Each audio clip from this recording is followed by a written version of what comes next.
Hello, everyone. I'm Tyler Peterson alongside Gareth Kwok. Welcome inside our press box. The Ballers went on an impressive 8-game winning streak. They lost on Sunday to Yuba Sutter. Against a couple opponents right now who are at the bottom of the table, well, they'll face the top 2 teams in the Pioneer League right now. Modesto, who is 23-1, and Long Beach coming up. And Gareth, I think this week, now with the Ballers above 500 in the second half, this will be the week where it'll become clear whether this is a real thing or not for them. For sure. You got the next 12 games against the 2 best teams right now in the Pioneer League, in Modesto and Long Beach. And, you know, give Oakland credit. After an 0-7 start to the second half, they've gone 13-4 since. And, yes, they beat up on Yuba Sutter and Red Pocket, but this is where you really get to see whether this team is for real and whether they have what it takes to become a playoff team. And there's certainly implications galore that we'll talk about today and throughout the rest of this week. But it's go time now for this team with 24 games left. And in that 13 wins and 17, a win against Long Beach, a series victory against Long Beach in Long Beach. But they have to defend their home. And last time Modesto was here, Modesto swept Oakland. We'll take a break and we'll hear from the manager, the reigning Pioneer League Manager of the Year, Aaron Miles. He sat down with Gareth just a few moments ago. We'll take a break and come back on the Ballers pregame show.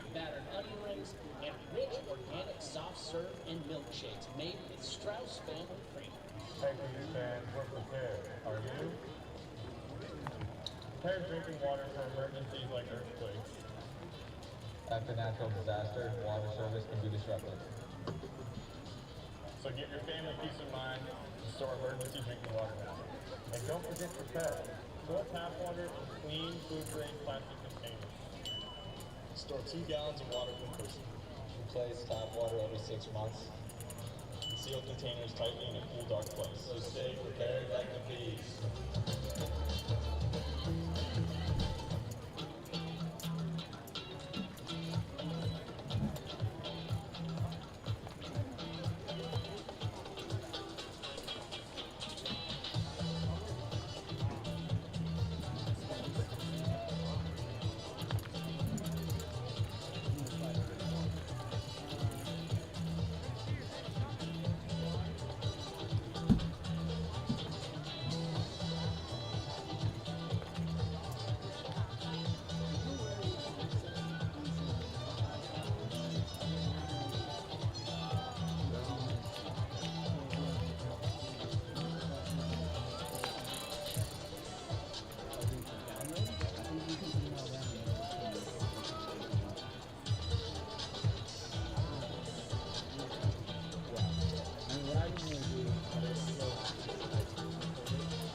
Ladies and gentlemen, welcome, and thank you for joining us for a joyful celebration of Jewish culture, community, and a beautiful summer day at the ballpark. Tonight's game features the visiting Modesto Roadsters and your Oakland Ballers. Please note the Pioneer League rules state that only players, coaches, umpires, and those allowed access by Ballers management are to be on the field during the game. Fans, please refrain from walking, sitting, running, or playing. Welcome back to the Ballers pregame show. Gareth Kwok alongside the manager for your Ballers, Aaron Miles, as we check in with them with 24 games left in the regular season. Aaron, it was a tough start to the second half, an 0-7 start, but since your club's gone 13-4, how do you assess where the team's at through these first 24 games of the second half? Well, we're obviously in a better place than we were the first 7. You know, we've obviously made some moves, and I think people have gotten better in knowing, you know, what their role is, and just gotten better at, you know, their role in general. The bullpen is, you know, with the new additions, has been better, and obviously Johnstone's done a heck of a job in the leadoff role, filling that void that was left from Trey. And then, you know, we've played a couple teams that have been on the lower end of the totem pole, but you know, the 0-7 part was partly because we're playing the 2 best teams in the league, and here we are again this week playing the 2 best teams in the league. And so I think it's a very good test, knowing that we have gotten better no matter what. And so, you know, it's a week that is a defining week for us right now, moving forward. Do we really belong in the top echelon of this league? I think this week is going to tell the story a little bit. You know, and I'm hoping for obviously two series wins. But if we go 3-3, we still mathematically are in this thing. And again, we're playing the two best teams this week, so it's a good test. Well, before Sunday, your team had won 8 in a row, a season-best win streak. Was there anything in particular that pleased you about the way your team was performing during those 8 games? I think everybody's just really focused. You know, I think we seem to lose some of that. You know, not that there's negative energy. You know, when you're losing, you can always point to a little bit of negative energy. And I think this club hadn't really experienced that amazing positive energy that we had all last year. And we grabbed a hold of that. And so, you know, when you lose on Sunday, I don't think it phases this team one bit right now. They know they're still rolling, and we're, you know, we know we're in a good spot, and we've got a bunch of, you know, new players that have filled the club with energy and excitement. And, you know, I think that we're gravitating toward that, and hopefully we can keep going this week. Well, you mentioned Logan Johnstone assuming the leadoff spot role. What has pleased you the most about him and his approach for the Los Gatos native? Oh, this kid has just put great at bat after great at bat together. Whether it's, you know, I mean, he's lined the ball from pole to pole, shown that he can put the bat on the ball, give a tough at bat, work the count, shown some pop in his bat. He's done everything that you'd want out of a leadoff hitter. He's done everything you'd want out of any player. So it's been a great addition. And, you know, we were just waiting for him to, you know, ink the dotted line and get here. And when it happened, he's hit the ground running. It's been great. Aaron Miles is with us here on the Ballers pregame show. A couple of former Red Pocket Mobiles who joined the team a couple days ago, and Nathan Darden and Ren Abe Arias. They both made their Ballers debuts. They look pretty good. What did you make of their debuts? Well, Darden's been the biggest surprise, I think. Obviously, he, you know, coming from the Frontier League, actually the same team that Harajli came from, and two guys that are, you know, big-time prospects and, you know, came here to figure it out. And I think Darden looks amazing out of the pen. He's, you know, throwing up some high velo numbers, and he's attacked the zone. Red Pockets were making some moves, and you know, just basically said, hey, you know, we're bringing in some new blood, and this guy can come with you. With, you know, obviously we made the trade for Abe Arias. That was the number one guy we wanted, a starter that's been a consistent starter in this league the whole year. Somebody who's pitched well against us, who we know is somebody we like right now to the end of the year, and then, you know, possibly even for the future. So Abe's a great kid. Ren's a great kid. And, you know, Darden has been a pleasant surprise, and we're glad we have both of them, and we're better because of it.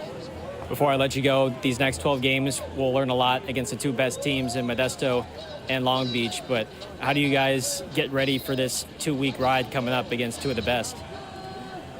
Well, just keep playing baseball, keep putting, you know, right in the lineup.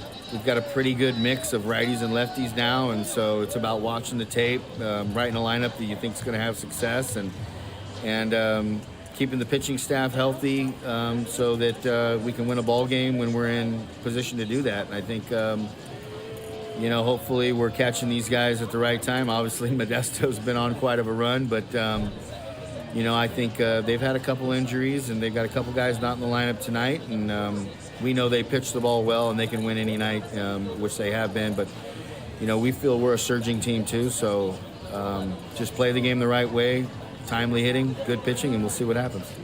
Aaron, thanks for your time, and appreciate the insight. Thank you. That's Aaron Miles with us here on the Ballers pregame show. Back after this here on Ballers TV.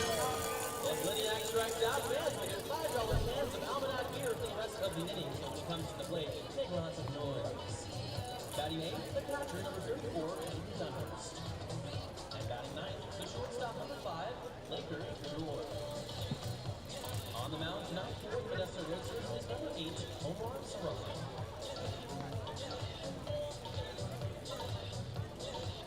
Oakland, your Ballers are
Let's send it over to our public address announcer, Tariq Ansari, with the lineup. And now it's time for the starting lineup for your Oakland Ballers. Taking the field with the Ballers will be members of the Albany-Berkeley Girls Softball League 12U travel team, the Sting Royal Bees. Leading off, the right fielder, number 7, Logan Johnstone. Batting second, the center fielder, number 9, Isai Santos. Batting third, the third baseman, number 15, Jake Allgaier.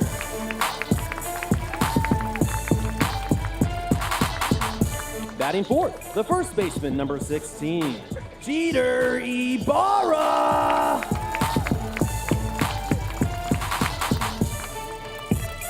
Batting fifth, the catcher, number 18, Jaden Kalora.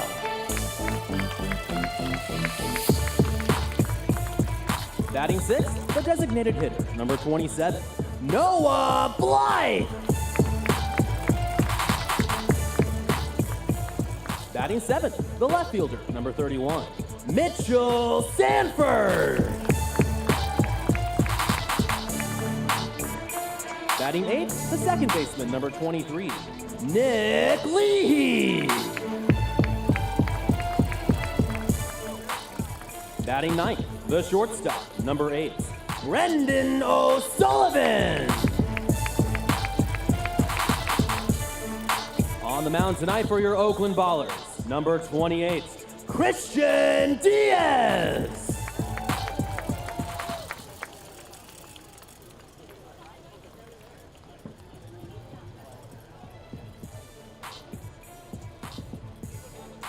Before we start today's game, we acknowledge that the land where the Oakland Ballers work, train, and play sits on the unceded ancestral homeland of the Ohlone in the territory of Huichin, encompassing regions throughout the greater East Bay area. We recognize that we benefit from living and working on their traditional homeland, and we affirm their sovereign rights as First Peoples. Ladies and gentlemen, please rise if able and remove your caps. Performing the national anthem is Karen Elkins Cohen. Oh, say, can you see by the dawn's early light what so proudly we hailed at the twilight's last gleaming, whose broad stripes and bright stars through the perilous fight o'er the ramparts we watched were so gallantly streaming, and the rocket's red glare, the bombs bursting in air, gave proof through the night that our flag was still there. Oh, say, does that star-spangled banner yet wave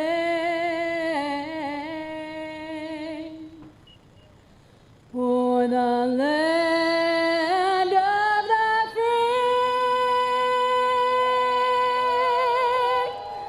and the home of the brave?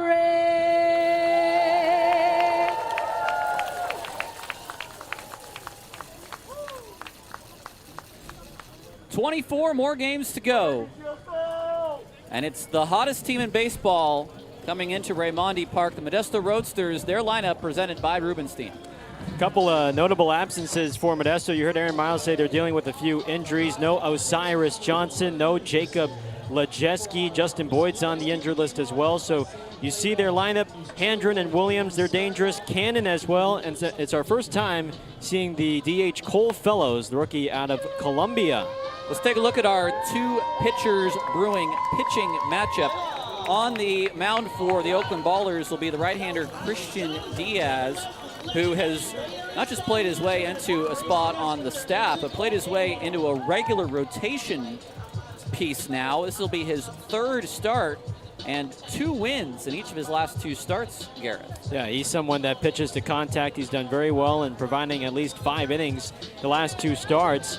And for Diaz, he'll use that 4-pitch mix. He's not going to blow you away, but has a good fastball, good cutter, slider, and changeup. And meanwhile, for Modesto, Omar Serrano has been arguably the best arm in the Pioneer League. Leads the league in strikeouts. You see those K numbers, 90 in 83 innings. He's been electric for JT Snow this year. The right-hander out of San Diego State has certainly made quite the first impression as a professional. Take a look at the defense from Oakland. You heard it from Tarek just a little bit ago, but let's get a look at the rest of Oakland's defense. You see Jaden Klura back behind home plate, and Sanford, Santos, and Johnston. There's a lot of ways that this outfield can be arranged. This may be the best defensive arrangement. Yeah, good range and good coverage from the corners to Isai out in center. In steps Lucas Torelli. And the first pitch from Diaz is a strike at 6:35 p.m. We just briefly saw Torelli in the last home stand at the Ballers played Modesto a few weeks ago. Spent a ton of time on this Modesto roster altogether. This will be game 23 for him, batting .321.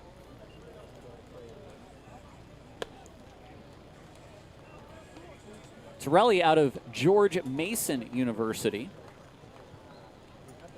5'11", 180.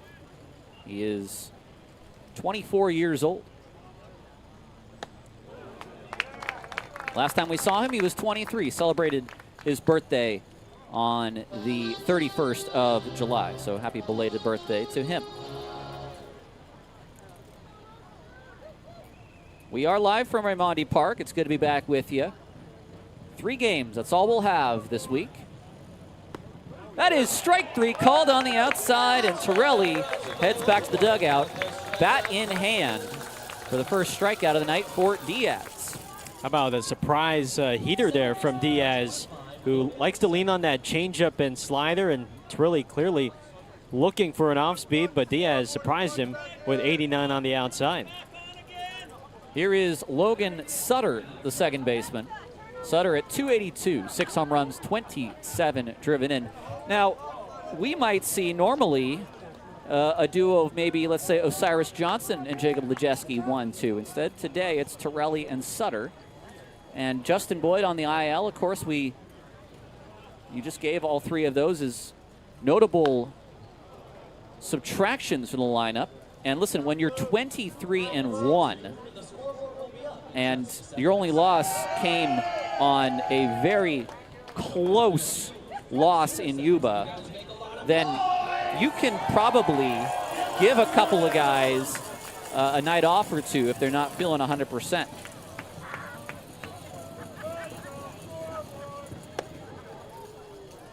And I think JT Snow wants to make sure his main guys in Osiris Johnson and Jacob Lejeski are 100%. There's really no need to rush them back with the way they've set themselves up. Down in the dirt against Sutter.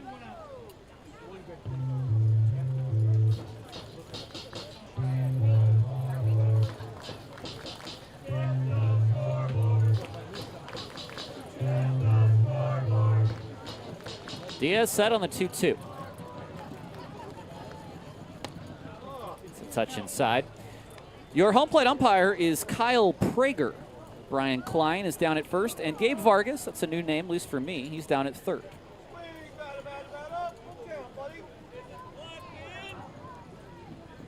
The payoff is tapped foul, just over the top of that breaking ball.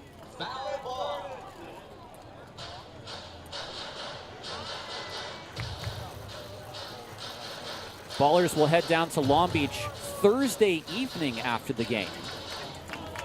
It's a tough back-to-back. You're playing in Oakland one night, you're playing in Modesto, or in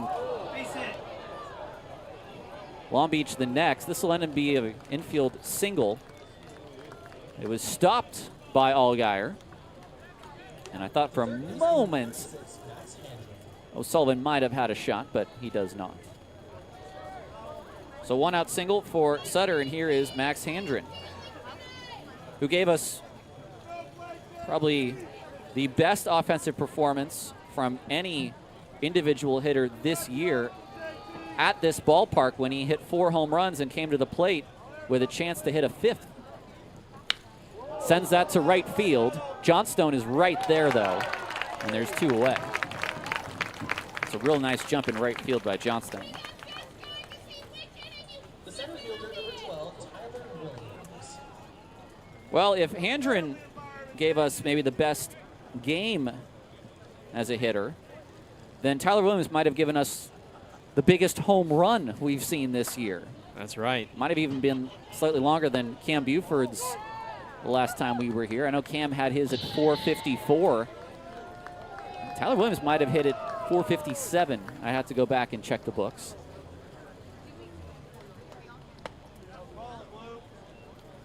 Yeah, I think he, Cam, and Kashawn Fred have hit the 3 longest home runs this year. Williams at 371. 9 home runs, 54 driven in. Fans, make some noise for the scoreboard!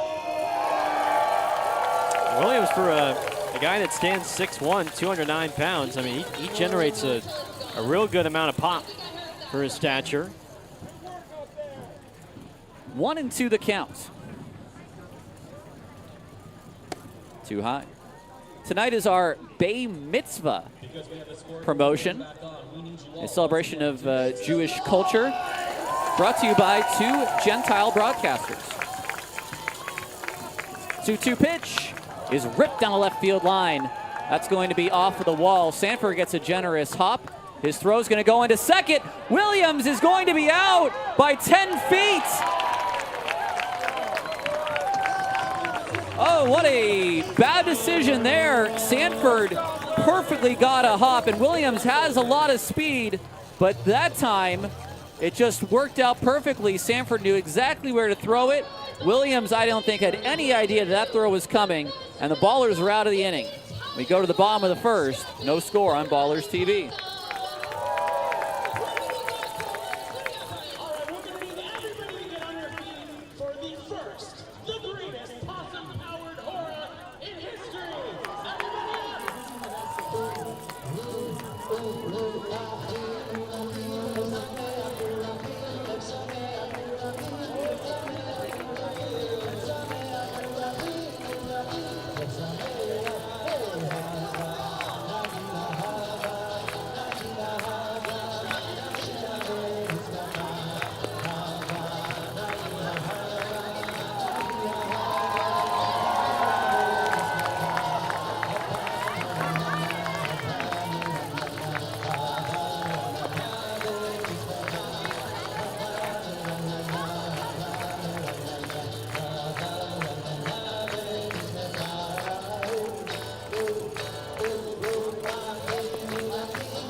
No score in the bottom of the first. Let's look at the Ballers lineup brought to you by Rubenstein. Aaron Miles is stacking the lefties against the righty today. So you see Johnstone, Santos, Allgaier. Ibarra remains 1 home run away from the single season Ballers home run record. Blythe's been hitting it well. Leahy and O'Sullivan round out the starting lineup. In steps Logan Johnstone. Let's look at our Caltrans keys to the game. Gareth? Yeah, I think for Oakland, they have to control the run game. Modesto, a top 3 team in stolen bags. So once they get on, they're going to try and steal. As Johnstone grounds out to Handren on the first pitch. So Jaden Clore is going to have to be ready and alert behind the plate. And number 2, Logan Johnstone did that there, but he's going to try and hunt early strikes against a guy like Serrano that has a rubber arm. He can pitch deep. And I don't think Oakland wants to pitch behind, face Serrano behind in the count. So hunt the early strikes and see if you can do some damage against Serrano. 83 innings, 90 strikeouts, and only 88 hits given up in this 2026 season. He's only walked 39.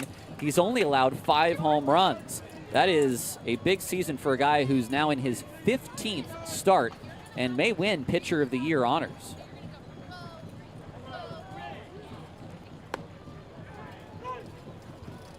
And 2 to Isai Santos.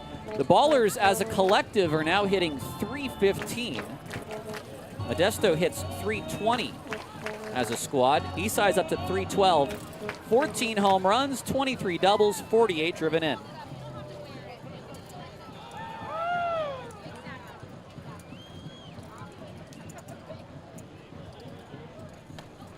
Just off the plate. 1 and 2. Serrano's going to come at you with the fastball in the low 90s. It can sometimes hit 94, 95. Good slider, changeup, and a curveball with the occasional cutter.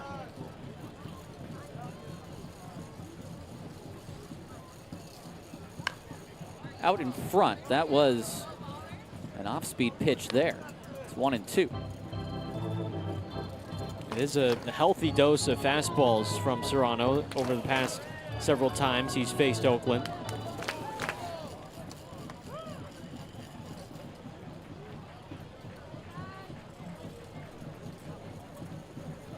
Isai takes high.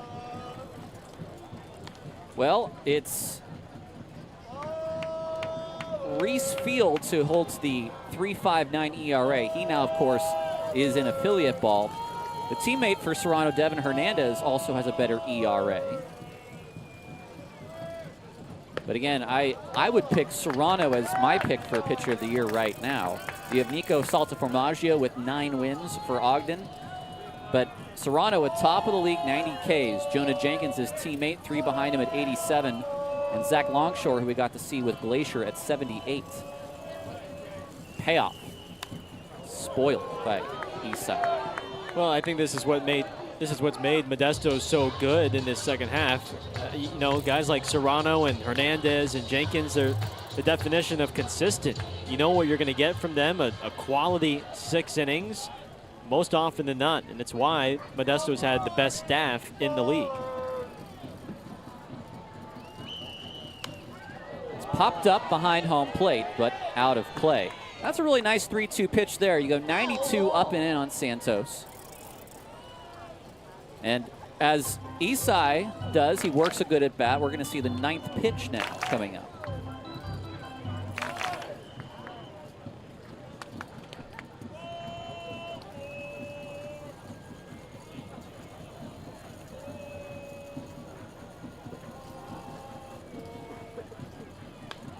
Spoils this one down the line.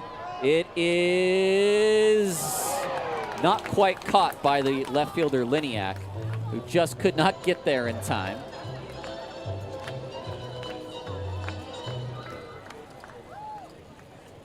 And while the classical Italian music, which is usually the Curb Your Enthusiasm theme, plays there, was not a misplay on any part by Liniak.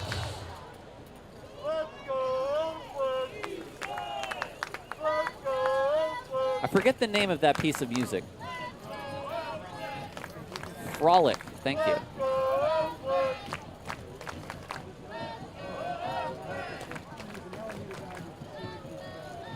Serrano will try again. And again. Isai spoils it, this time off himself. I mean, that is just a perfect fastball. It's right off the corner of the plate. It's a pitcher's strike if Isai lets it go by, and maybe one that's too close to challenge. And he's going to see an 11th pitch of the at-bat here.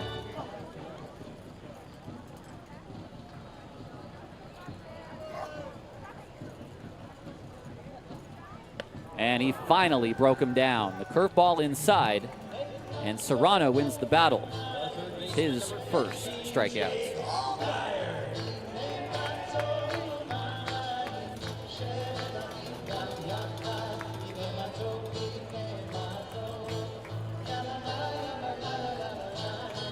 Live Yeah. Hebrew music, or what's the right way to put it? Live Jewish music being played for at-bats today? I think so, yeah. Jewish music. I mean, very well done. I don't know if these are traditional songs or more modern, but the two gentlemen with the guitar and the vocals adding a fun little taste tonight. 2-0 to Allgaier. 343 for Jake. 16 doubles, 15 home runs, 61 now driven in after his crowning of Pioneer League Hitter of the Week.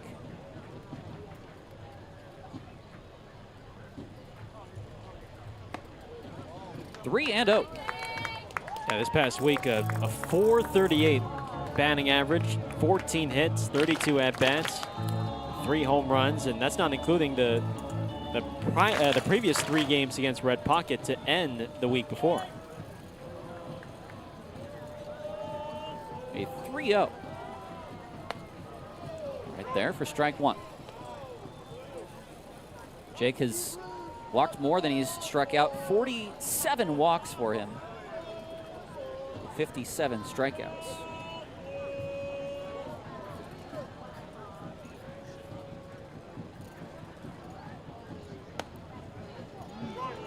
Takes back-to-back fastballs at the top of the zone for 2 strikes. Now can he battle like Isai was able to? It'll be Serrano's 18th pitch of the inning.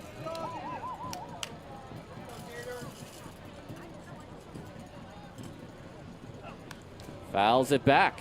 Serrano went upstairs and went up in velo to 94. And Allgaier offered but got a piece of it. Well, this is what makes him tough to hit. It's a fastball that's got good velocity, and he can command it really anywhere in the strike zone, up, down, side to side.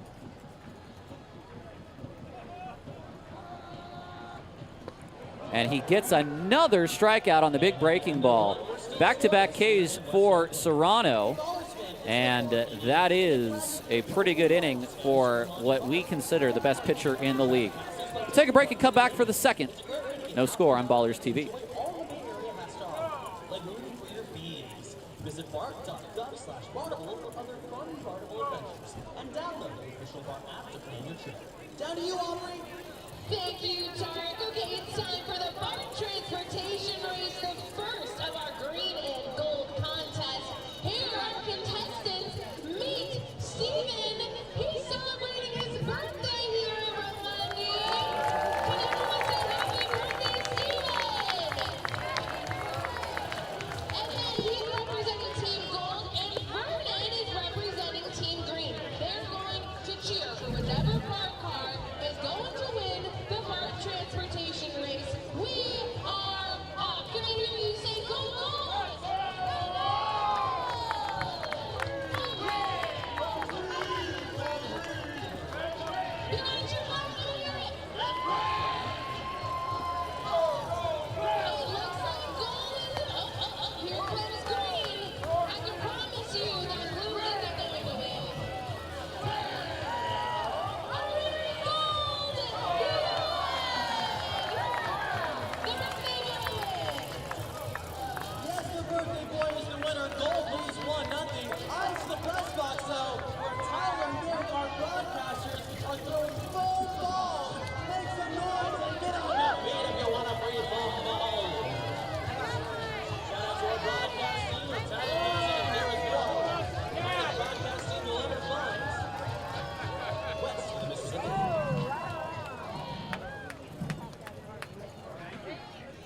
Top of the second inning, Cannon, Fellows, Liniak face off against Diaz.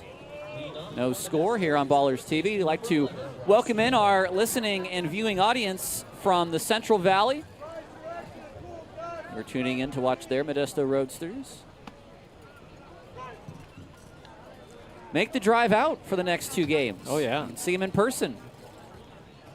It's what we're starting to call the Altamont Pass Series. Yes. I like that nickname. I think if Sam or Michael Nice want to get some sponsorship around that, we might find perhaps a brewery that would want to sponsor that, maybe. Let's get those conversations going. Those two know a thing or two. Underneath this to right field, Cannon's going to hit this to Johnstone. A mile up there for the first out. I want to talk about the last couple of starts for Christian Diaz. If we go back to his last start against Red Pocket, 5 innings, 4 hits, 2 runs, 2 walks, 2 strikeouts, and what he was able to do up in Yuba. I mean, we're looking at consistency. We're looking at good control of the off speed. And we've seen some decent velocity from him at around 92, and it's been a really good package together. Yeah, it's a good package and a good mix that he blends in together. You know, for a guy that Ogden signed at the beginning of the season, and you know things didn't really work out, and he was hurt for a little bit.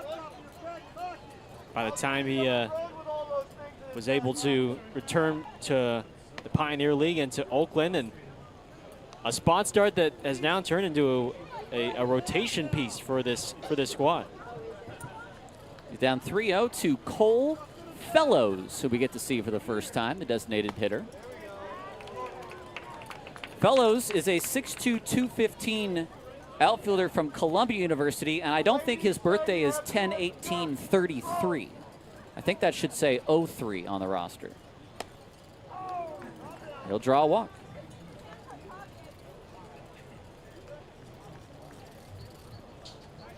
I don't think it was 1933. I think that's supposed to say 2003. Unless he's just an ageless wonder in the Pioneer League. And there's no age limit in the Pioneer League, that's true. It just took him a while to finally get interested in the Pioneer League. Kingston Liniak shoots one down the left field line. And this is not a good hop for Sanford. It's a double for Liniak, who jumped all over that off-speed pitch that hung around the top of the zone. The catcher, number 34, Hayden Dunhurst. That'll bring up Dunhurst. Well, Liniak loves that first pitch, and he loves hitting middle in on the inside. So not very surprising from the jump on that first offering, and now Modesto in business.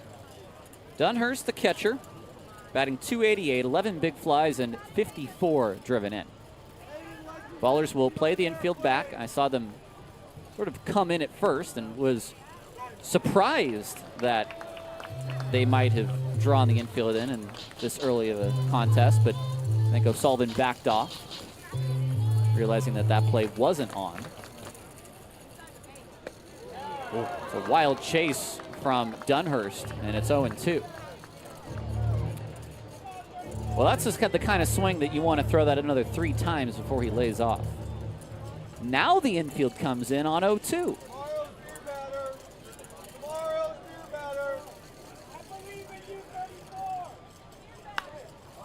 Softly hit.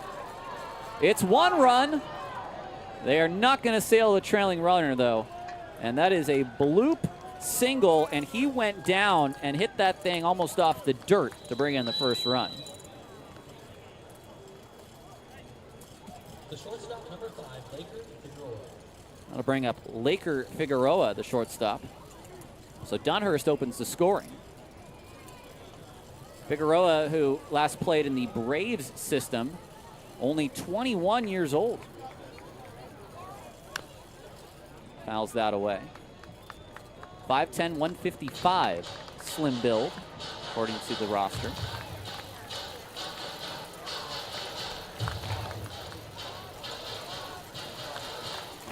The 4th hit for Modesto.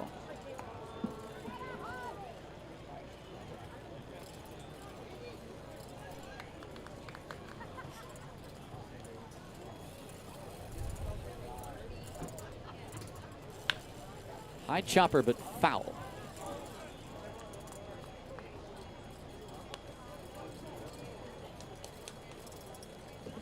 Well, it's a spot for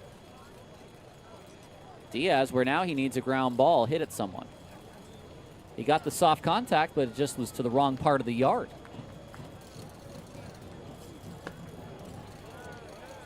Two slider is off the plate.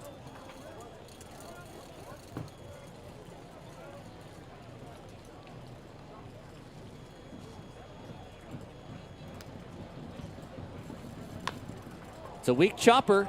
Only one play for Allgaier, who bare hands, and it is not in time. It's a base hit and RBI.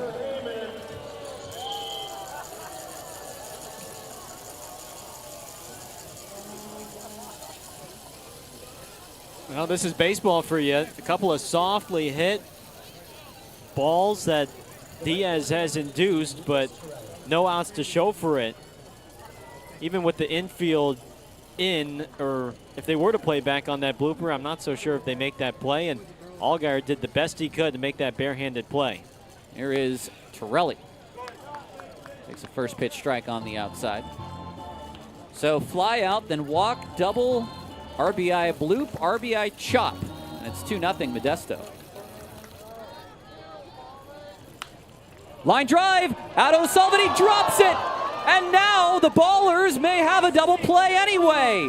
It's a 6-4-5 double play. How about that? We'll take a break.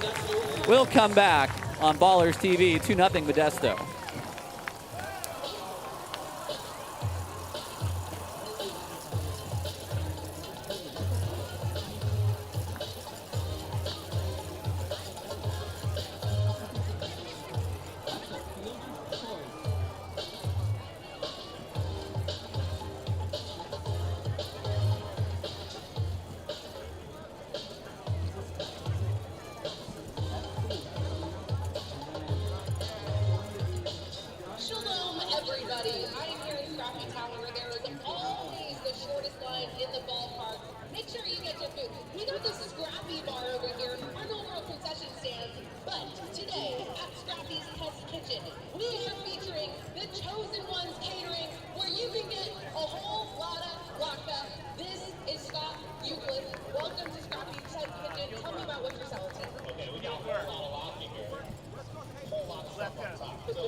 Heffernan Insurance Brokers has been helping people make smart decisions since day one, offering business insurance, personal home and auto, employee benefits, and retirement and wealth management. Make a smart decision for your business or family today. Visit Heffernan Insurance Brokers online at hefins.com. Jeter Ibarra with a big swing. A foul back. He is one home run away from setting a new Ballers franchise record for most home runs in a season. He's nearly had it a couple of times. 82 RBI, 31 big flies. He leads the club hitting .361.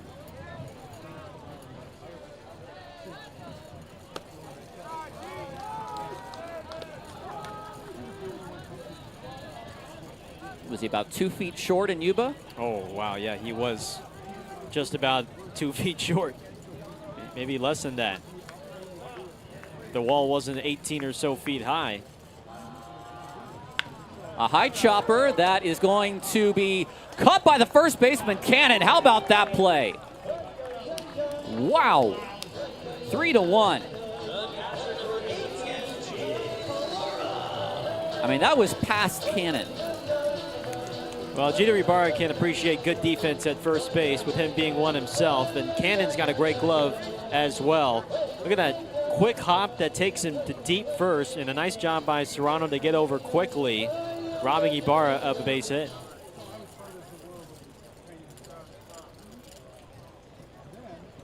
Jaden Kalura takes a fastball for strike 1. 92 on the black.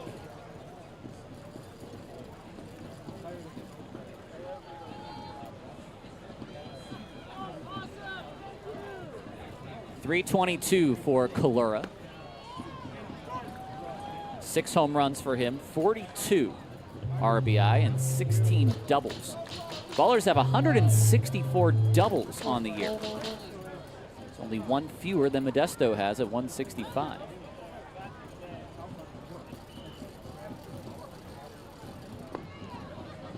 Ballers, however, have way more home runs than the Roadsters do. They're 142. And Modesto's at 107. And then in their bigger park, 21 triples. Plenty of space out there. Ballers with only 7.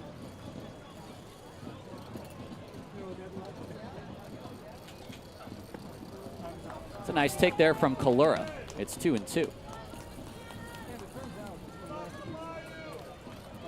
I'm interested to see how many of those home runs have been hit on the road versus at home with how pitcher-friendly that ballpark is.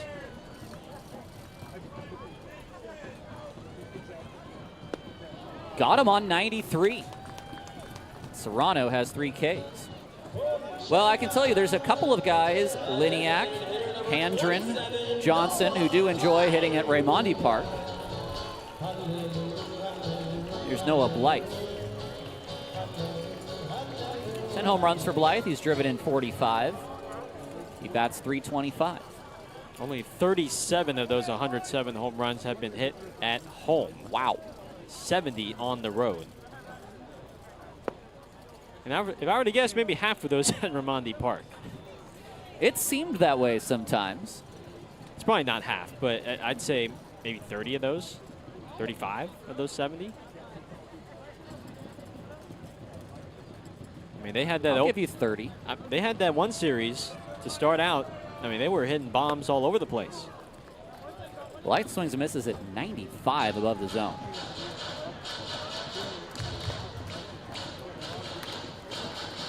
Tough code to crack on the mound. Omar Serrano.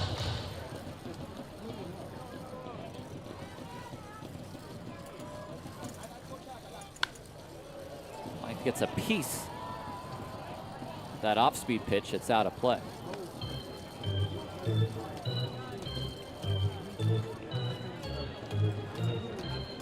Now, we do wonder whether we will see only the black jerseys for another 3 games for Modesto. They do have grays, right? Or reds, I think. Now that's a nice take. That's one that I think Serrano thought he was going to have a swing and miss on.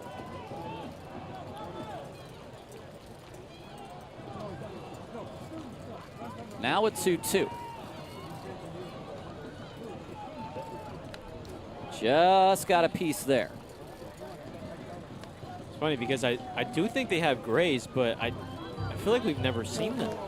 It's been a lot of, the blacks, and I don't think they have reds. I just feel like every time we play, they're wearing black, and we want to wear the black. There's 2 teams wearing black.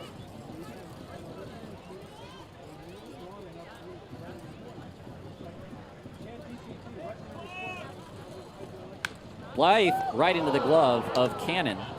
And the inning is over. Some good defense over at first base. Serrano has his 3rd strikeout, and it's 2-0 Modesto, headed to the 3rd on Ballers TV.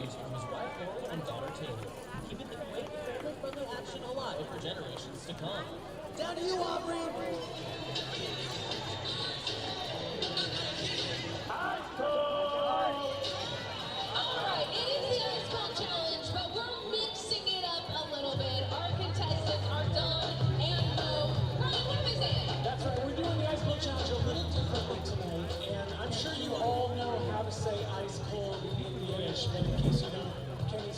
opinion. Eyes cold. That's right, eyes cold. Eyes cold. You guys got that? Okay, who's going first? I know you guys. Okay, perfect. Let's see what's going. Eyes cold. Good one. All right, Team Green. Eyes cold. Ooh, good one.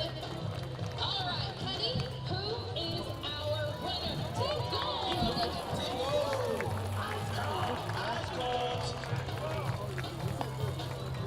How about green up 2-0 early in this one? Check that. How about gold up 2-0 in this one? It's opposite day up here in the press box week. Gold takes a 2-0 lead early on this beautiful Tuesday night.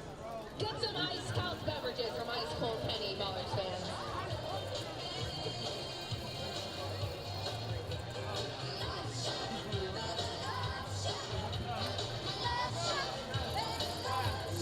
Modesto, a huge fan of the B-52s, the second baseman number 25, Logan Sutter.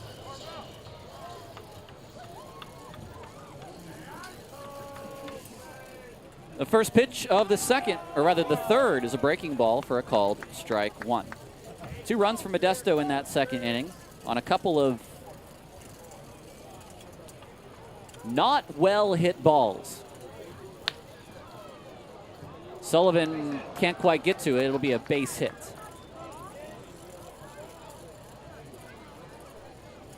It's 6 hits now for Modesto.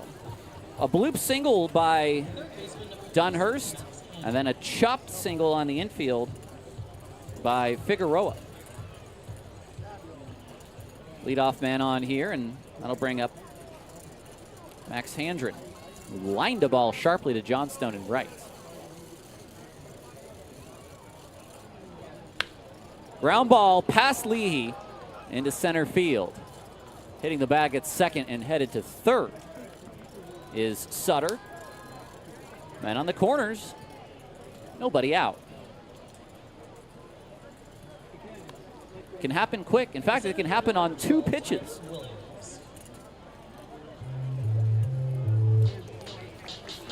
Just 1 extra base hit. That was the Liniak double of the 7. Singles night isn't until tomorrow. Breaking ball for strike one.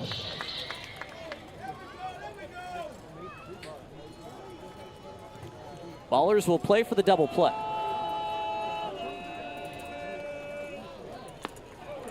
That was a home run hack by Williams, and he comes up empty. Good slider from Diaz, running away from the right-handed batter.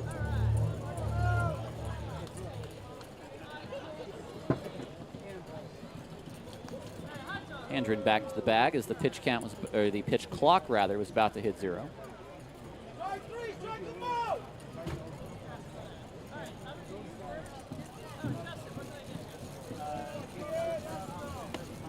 Too hot.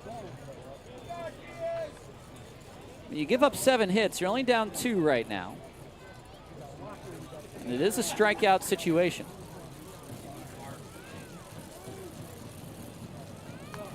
Just getting a piece was Williams to stay alive.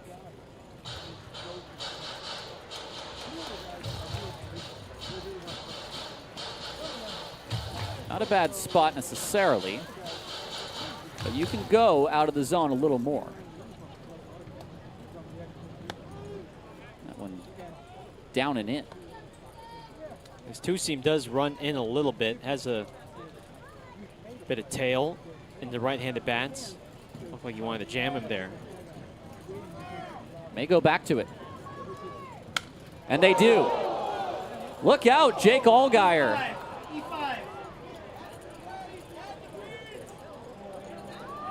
Well, that is a tough play.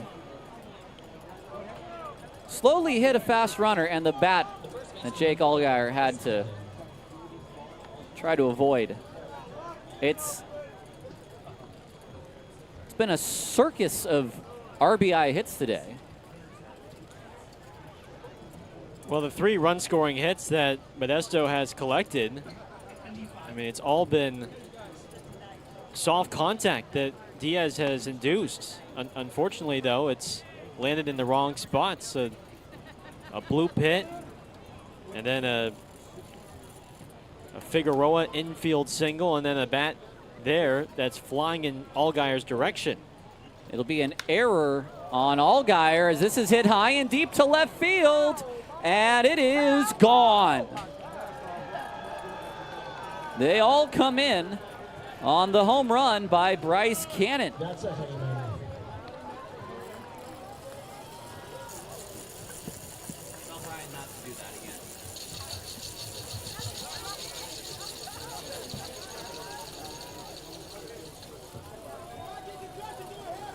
So it's a 4-run inning.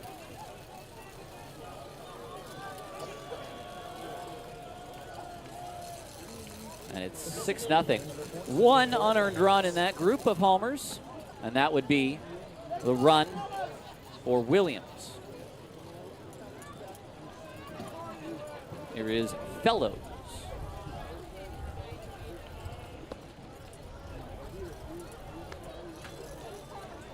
Want to know.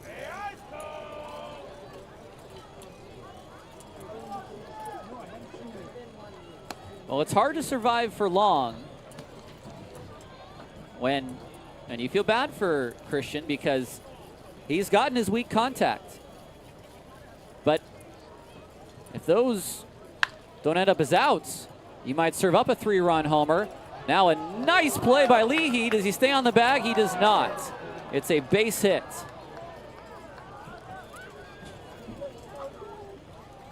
It is a single for He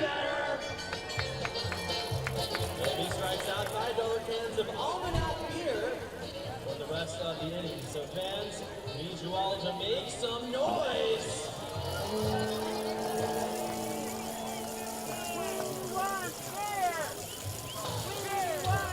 meeting on the mound. And it's O'Sullivan, Diaz, and Kalura. So Fellows reaches. We'd also like to welcome Camp Tawaka, alumni to the game tonight. Thanks for coming out and great job on the first pitch.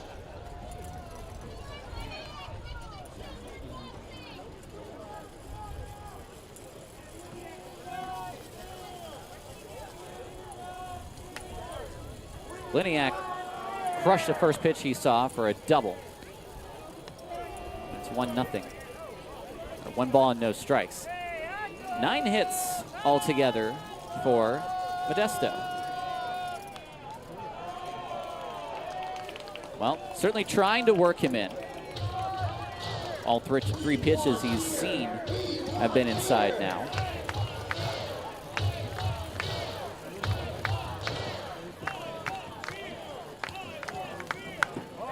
Turns on that one, well foul.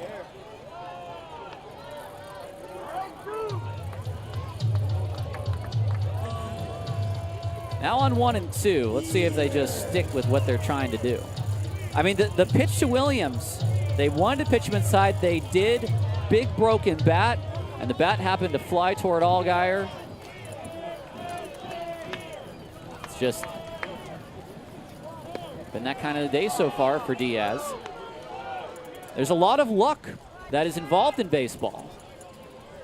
And sometimes that luck is not on your side. Now another one hit down the line for Liniak.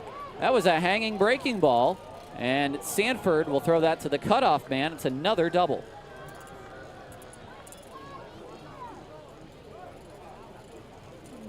The catcher, number 34, Hayden Dunhurst. Well, there's nothing cheap about Liniak's contact through his first 2 at-bats. They've both been loud doubles from the veteran.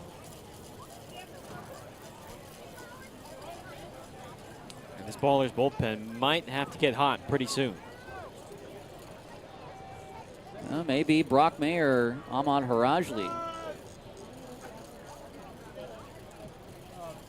Dunhurst down the line, foul. It was his bloop single that brought in the first Modesto run.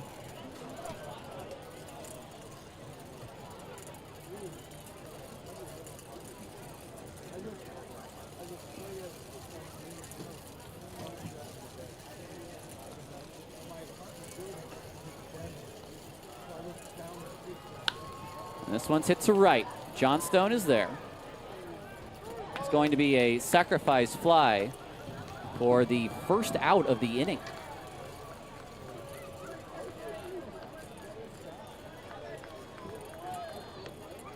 It's a 7-0 deficit now here in the third. The shortstop number 5, Baker Figueroa. Well, let's see. Was it 6-0 Red Pocket after one? The Ballers came back and won that game. A little bit of a different situation here. The infield almost has to come in now. In the air, shallow. Sanford will make the catch. And not going anywhere is the runner.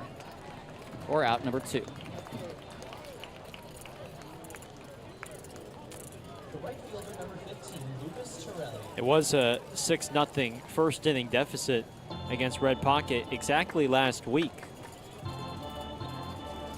But of course, tonight, much different circumstances, and you're facing arguably the best pitcher in the game in the Pioneer League in Serrano. Here is Torelli, the 9th batter of the inning. He looks at ball 1.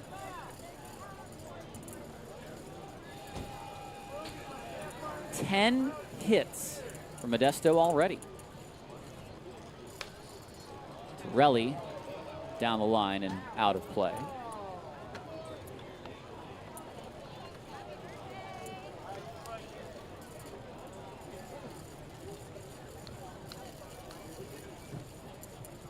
I don't know if we got a distance on Cannon's home run. I can go back 351 to left field. And that is no cheapie, especially as a right-handed hitter. Well, that's going to make it 8-0. And they have batted around. That's going to be an unearned run. The second baseman, number 25, Logan Sutter.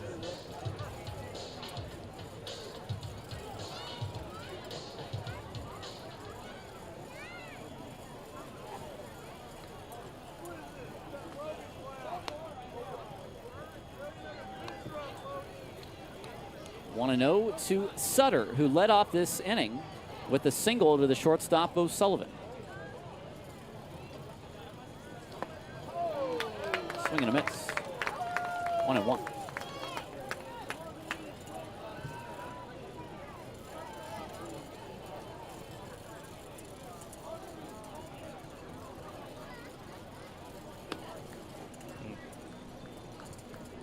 Well, for Diaz, this is pitch 66 for him.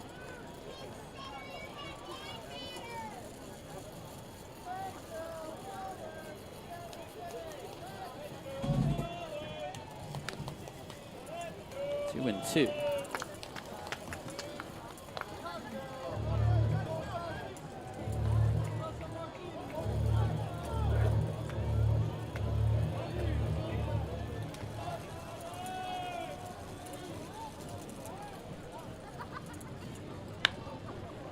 Another chance for O'Sullivan this time, and his throw gets Sutter.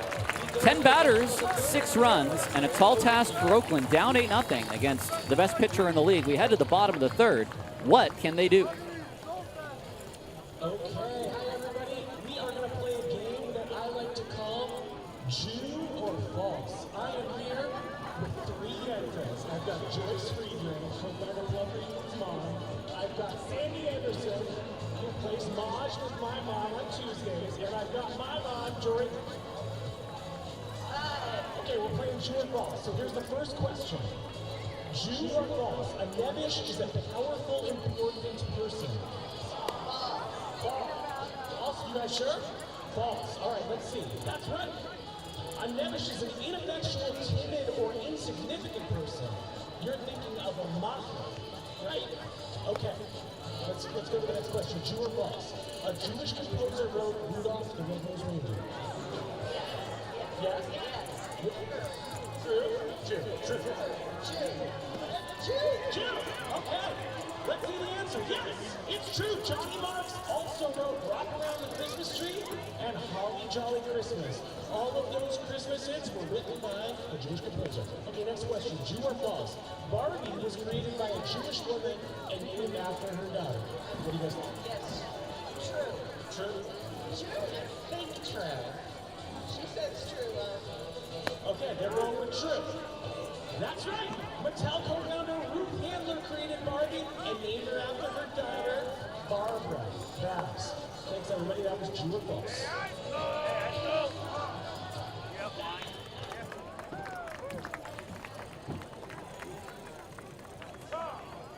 Leading off the third for Oakland, the left fielder, number 31. 8-0 Modesto, as here we are in the bottom of inning 3. Oakland still looking for their first base runner. And if nothing else, they've got to get a run out of this inning. Here is Sanford, who is hot. He's batting .419 in 11 games. That's 18 hits in 43 at-bats. He has 15 RBI in those 11 games, and he's gone deep 3 times.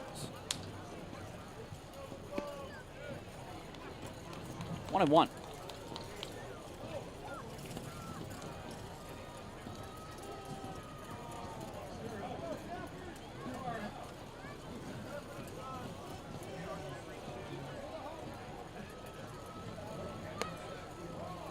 Nice take from Sanford there. He's added an extra dimension to Oakland's lineup, and they've been able to play him in any of the 3 outfield spots, as they have with Logan Johnstone, as they can with Isai Santos. And Noah Blythe, who's stuck to the corners for Oakland. I mean, you can mix and match however you really want these days now with this outfield. And Sanford has shown good defense at all 3 positions thus far. Good reads, good range, covering the alleyways and the gaps.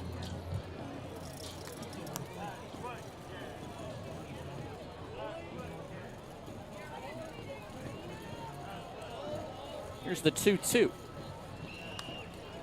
An emergency swing there. Good recognition of the off-speed pitch. And he stays alive. Sanford has struck out twice in his 11 games and walked 8 times.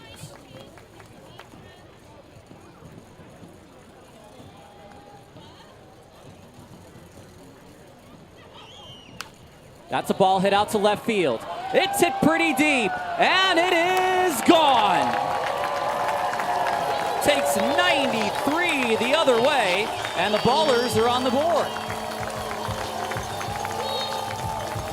And that's the one you have to have. Makes it an 8-1 game. That's 93 on the outside corner, and if you're a left-handed bat, you don't have to do too much to send it out to left, because Serrano's going to supply the power with that 93-mile-an-hour fastball. And I love what Sanford does here. Keeps the swing short, takes advantage of how left field is, and he's now got 4 homers as a baller. Nick Leahy swings through the fastball. Might have just got a piece of it. It's 0-1. Didn't see too much of Leahy in the last week. Has been used in a pinch hitter's role. Had a couple opportunities late that Aaron wanted to fire his salvo on, with Leahy coming off the bench as a power threat. Fouls that away. 94 from Serrano there. Leahy hitting .271. He's homered 10 times. He's driven in 37 in his second Oakland season.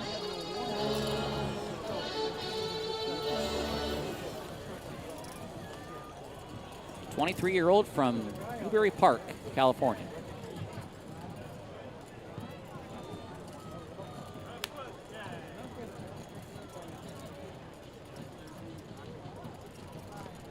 Shortens up there. He swings and misses. Dunhurst has to complete the play. And that's a strikeout with a 2-3 putout, and the 4th K for Mr. Omar Serrano. One out now for O'Sullivan. Batting average still well over 300 at 333. 3 home runs, 20 RBI.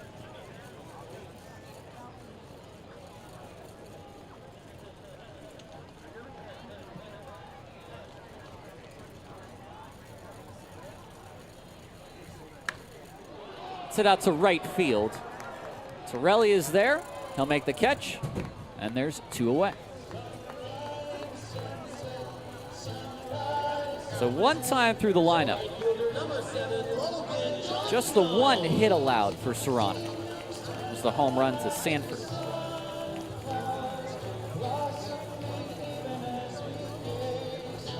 Logan Johnstone saw 1 pitch. Tapped out to the third baseman, Handren.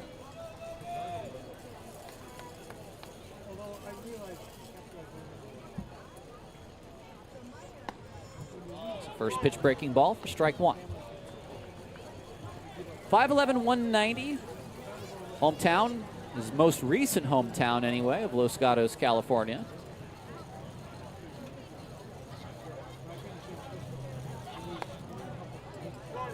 Quick 0-2. 23-year-old who finished his final college season at the University of Vanderbilt, the Commodores. He's off to a hot start.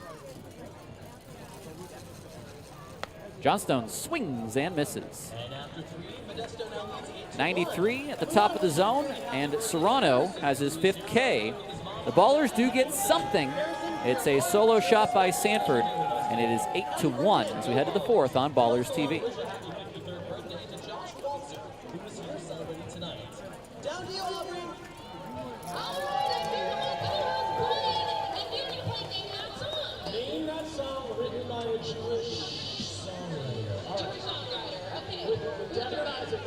First song, Devin and Isaac.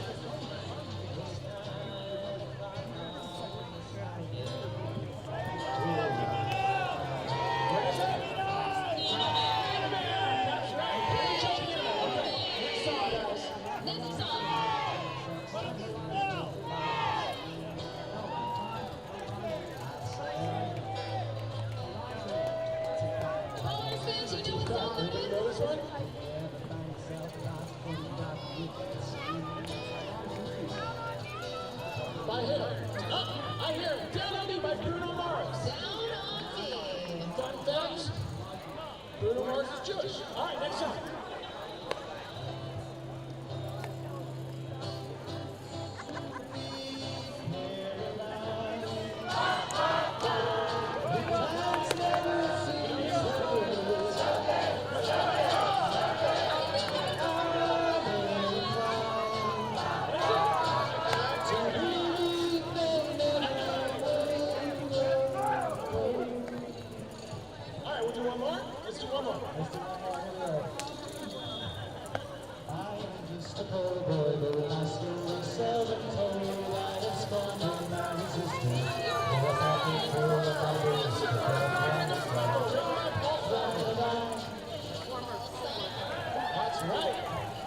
Welcome back to West Oakland here at Ramondi Park.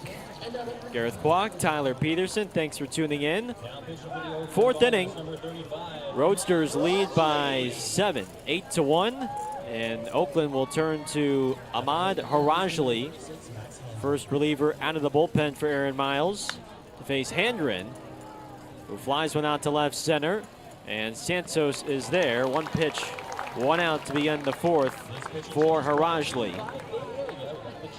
After Christian Diaz, Tyler, just a 3-inning start where he's going to be frustrated, but not because he pitched all that poorly, but it was just a lot of unfortunate plays that didn't go his way. And that's how it goes sometimes. The hit by Dunhurst, the hit by Figueroa, the hit by Williams, all of that leading into a 3-run home run by Cannon.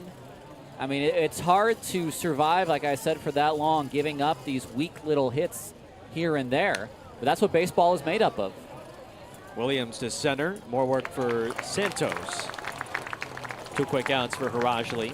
And what they'll need from Ahmad Harajli is Something very similar to the 2 innings he gave them last Thursday when he pitched 2 innings, allowed just 1 hit, and struck out 6 batters. And he's got 2 outs on 3 pitches. That's a pretty good start as far as I'm concerned. Here is Bryce Cannon, who went deep back in the 3rd with a 3-run home run. His 13th of the year off Diaz. Check swing, appeal to 3rd. And Gabe Vargas says no. Ball 1. Final line for Diaz, 3 innings, 11 hits, 8 runs. 6 of them earned, 1 walk, 1 strikeout.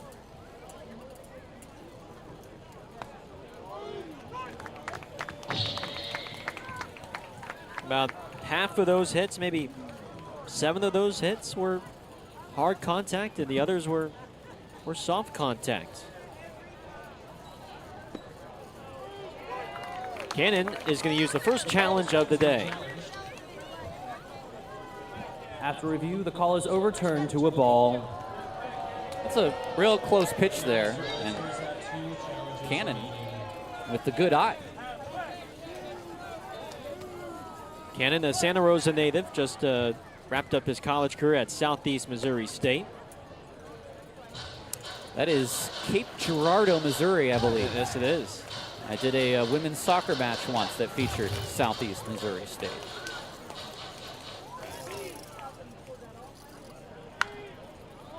This is a mile-high pop-up. Leahy doesn't see it. Ibarra sees it. And Aman Harajli delivers a 3-up, 3-down 4th. Bottom of the 4th coming up. Ballers trail by 7. It's Santos, Allgaier, and Ibarra coming up on Ballers TV.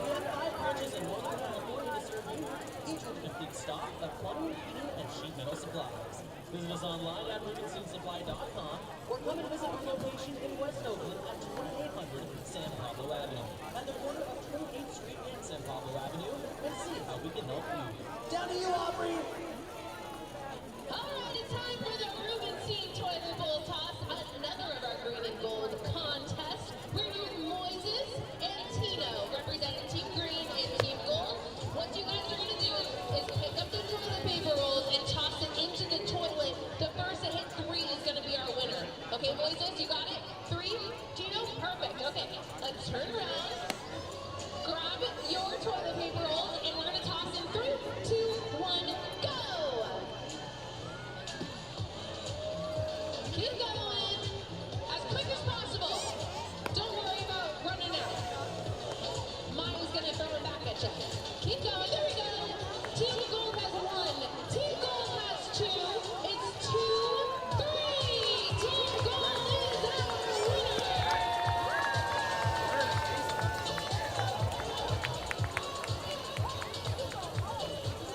Gold takes an early 3-0 lead in this one. If you have a gold wristband, make some noise! It's looking good for you. And we'd like to welcome members of the Albany Berkeley Girls Softball League 12U travel team, the Steam Royal Bees. They're here to cheer on the Ballers, and their coach, Aaron Elkins Cohen, who sings Bottom of the 4th inning, Isai Santos, Jake Allgaier, and Jeter Ibarra the lead off against Omar Serrano. 8-1, Modesto ahead in this first game of a 3-game midweek series. Santos the lead off against Serrano, who struck out swinging in his first at-bat.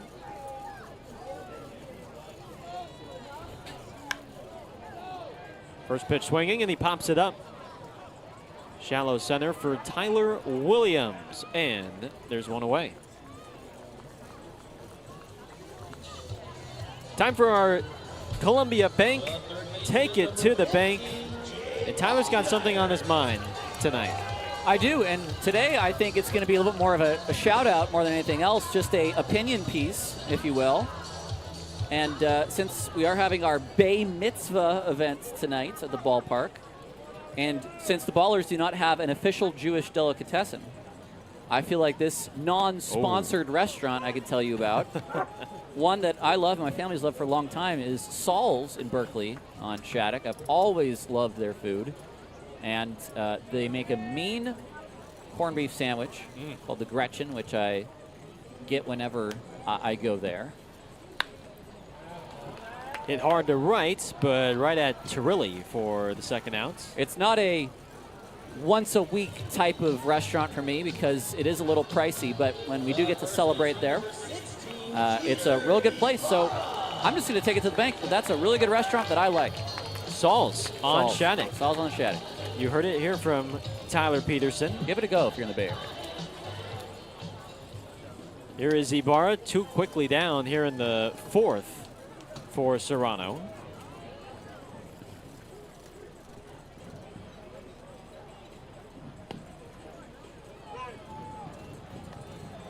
Oh, and 1 on Jeter.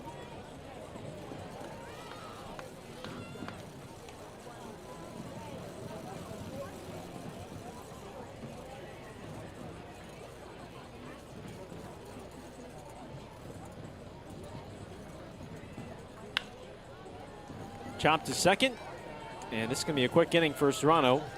3 up, 3 down against the 2, 3, and 4 bats of Oakland. 5th inning coming up. The Ballers trail by 7 on Ballers TV. This bus supports community. This bus builds communities. This bus carries champions. AC Transit, driving the East Bay since 1960.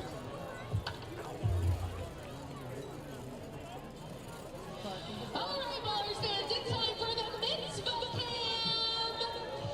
Now, a mitzvah is a good deed, so you don't have just a good deed, hanging around next year. We'll settle for a high five, or we'll settle for a low five, or maybe a hug. I don't know where my co-host went. Brian, where you at? Up here. We're going to have live music for the Mr. Cam coming right now from Devin and Isaac. Live music, Emilio.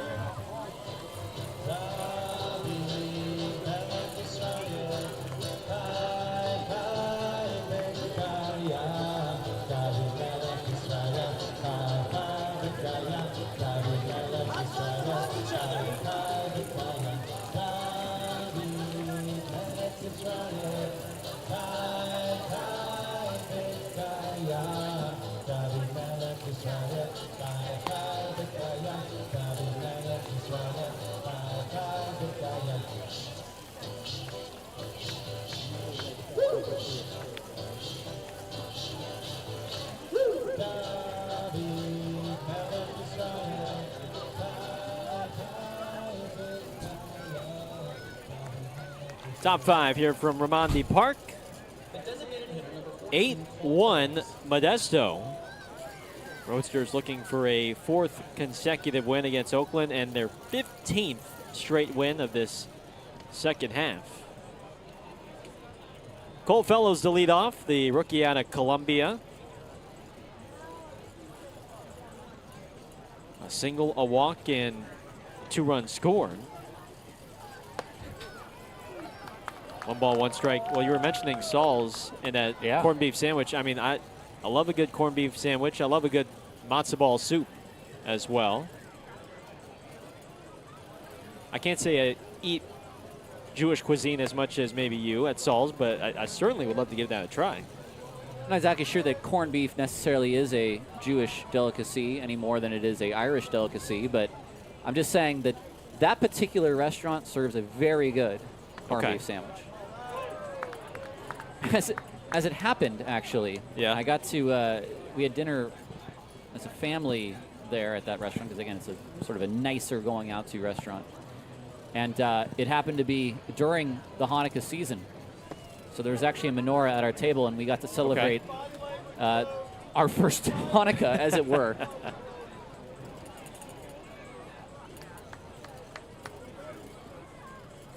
I think between matzo ball soup and just your classic potato latkes, probably my 2 favorites.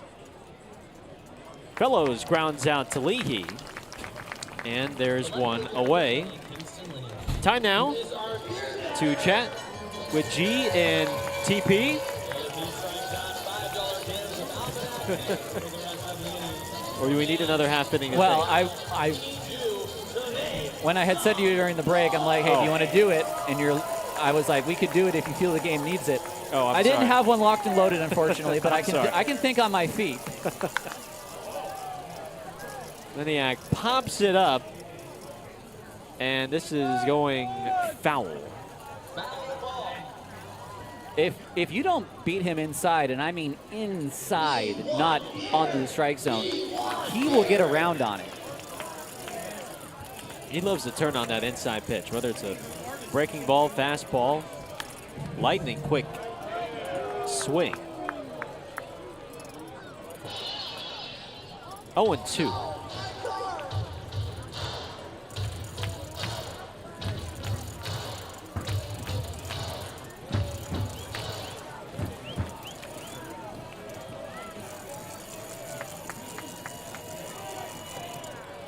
Do you know what? How about this? Yeah.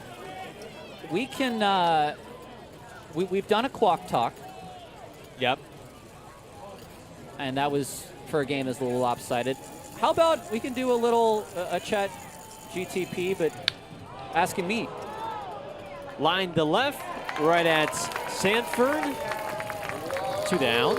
And I think maybe if there's fans that want to either ask the broadcaster or the assistant GM questions for what I can talk about publicly. It's a good time for it. Halfway through the second half. Yeah. 24 games left. 3/4 of the way through. What do you- Questions about the season What do you want to know? do you have? Or Here is Dunhurst. I'll tell you what, the first time we did the Quack Talk, I was not ready for that at all. I think we got some good answers out of you. They were not bad. Talk about putting me on just keeping me on my toes there. That was like the last thing I thought we were ever going to do. But you know what? Still figuring out the Presto system. Yeah, I was still figuring out Presto, still figuring out the type of baseball we were watching. Well, I got to be honest. I didn't know what kind of baseball we were watching. I mean, that snuck up on me too. Those May wins were something else.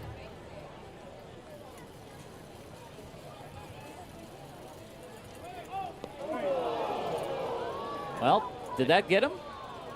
It's hard for me to see. It looked like it got him.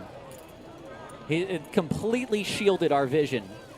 He's holding his Hey, left he must have got hit. foot. Yeah. The back foot. Here comes Mike Collins. Oh, yeah, right on the foot. Look at that. Definition of a back foot slider. The shortstop number 5, Laker Figueroa. And remember, it was Harry Owen, the Yes. former Modesto catcher, now not on the roster, but he had to catch a whole string of games, I think maybe 5 or 6 in a row, right around the start of July, and that might have gotten Figueroa, and it did. So Harajli has hit the last 2 batters. We'll go into some chat GTP questions. Again, if you have any questions about the season, we'll take them today. I'll try to be as honest and transparent as I can. Obviously, if there's maybe some things I can't talk about in my assistant GM capacity, but if you'd like to throw something out there, I'll try my best to answer it. Alexander Hamill wants to know, any ideas what rule the league will be testing out next season? And because the Pioneer League has the experimental rules agreement with Major League Baseball, and they're the only league right now that has that agreement, there is obviously a big potential to have different rules, and I think there is a case maybe for many things happening next year, but I think because we do not know the status of Major League Baseball's season for 2027, if there will be one, we really don't know what Major League Baseball has planned for this league next year. So it's too early to say, oh, let's do this in the Pioneer League, because they're just right now trying to negotiate a way to have a season. They got their own problems to to sort out and their own negotiations to work through. You know what would be interesting, though, is if, again, this is all hypothetical, but if we ditched the knockout round home run derby and played one half inning with a runner at first base, and if the offensive team gets the runner home, they win the game, and if the defense holds and puts up a 0, then the defensive team wins. So are you talking about the Frontier League rule? Is that Frontier League? So the Frontier League, I know that's Draft League. I know Draft League did that when I was there. They do a sudden death like that, and I believe the home team gets to choose either fielding or pitching. Excuse me, fielding or hitting. Correct. And I don't believe they put a runner on. Maybe they do. I can't remember. Okay. But they definitely played that type of sudden death. It's a question from PBL Champs 25. Did you think Ibarra had this much power in him? That's a great question because you look at Jeter, 73 games in, 31 home runs. Certainly when we saw the swing on tape, we were extremely excited about Ibarra and wanted to get him as soon as we possibly could once we knew that he was out of his contract in the Frontier League. I think the best way to put it is I don't think at this point in the season we thought he would be eclipsing Almanza's home run record. Not this early. But still, after today, 23 games left. I mean, 40 home runs is definitely not out of the equation. Yeah, and I don't think we would have expected that. I think we knew we had another first baseman that you could slide in 3, 4, 5, like Martinez, like Almanza. But I think this is something that has gone above our expectations. Uh-oh. Logan Sutter has just cleared the bases with a grand slam. A 2-out grand slam off Harajli, and Modesto has busted the doors wide open. Well, it's a disappointing way for this inning to go because Harajli had retired 5 in a row, and then back-to-back hit by pitches on back-to-back batters and a 4-pitch walk. And then that pitch, which was a 1-2, I mean, that was a hanging breaking ball right over the plate. 421 feet. Yeah. I mean, that was just a prodigious blast. Here's Handren. Janko, I'm going to say that's how the name is pronounced. Who went above your expectations this season? Well, we just talked about Ibarra. I think that the year Allgaier has had certainly was a really nice addition to this lineup because Jake came in last year as a guy who was somewhere between a 2, 5, or 6 hitter. I mean, he is now a 3 or 4. Oh, for sure. 16 doubles, 15 home runs. The power that we've seen, he has really turned it on this year, having his best year as a professional. So really nice step forward he's taken in his career. And for him to become now an everyday player on the infield. Jeff Butts wants to know, is there a magic number to get us in the playoffs? No. There is a magic number to eliminate us, but we don't hold any cards. We have to have other teams lose. We can win every game the rest of the season, and we can still not go to the playoffs. Andren's going to use a challenge. After review, the call is a confirmed strike. That strikeout brought. A 2-out grand slam, however, by Logan Sutter has made it a 12-1 ball game. Submit your questions to Tyler when we come back for the bottom of the 5th.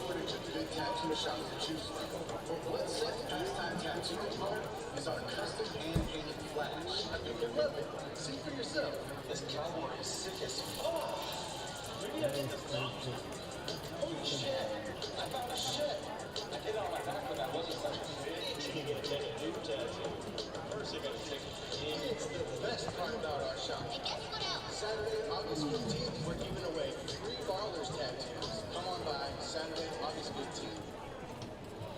Ballers fans, they may not be kosher dogs, but our bullpen right now is picking up hot dogs. TikTok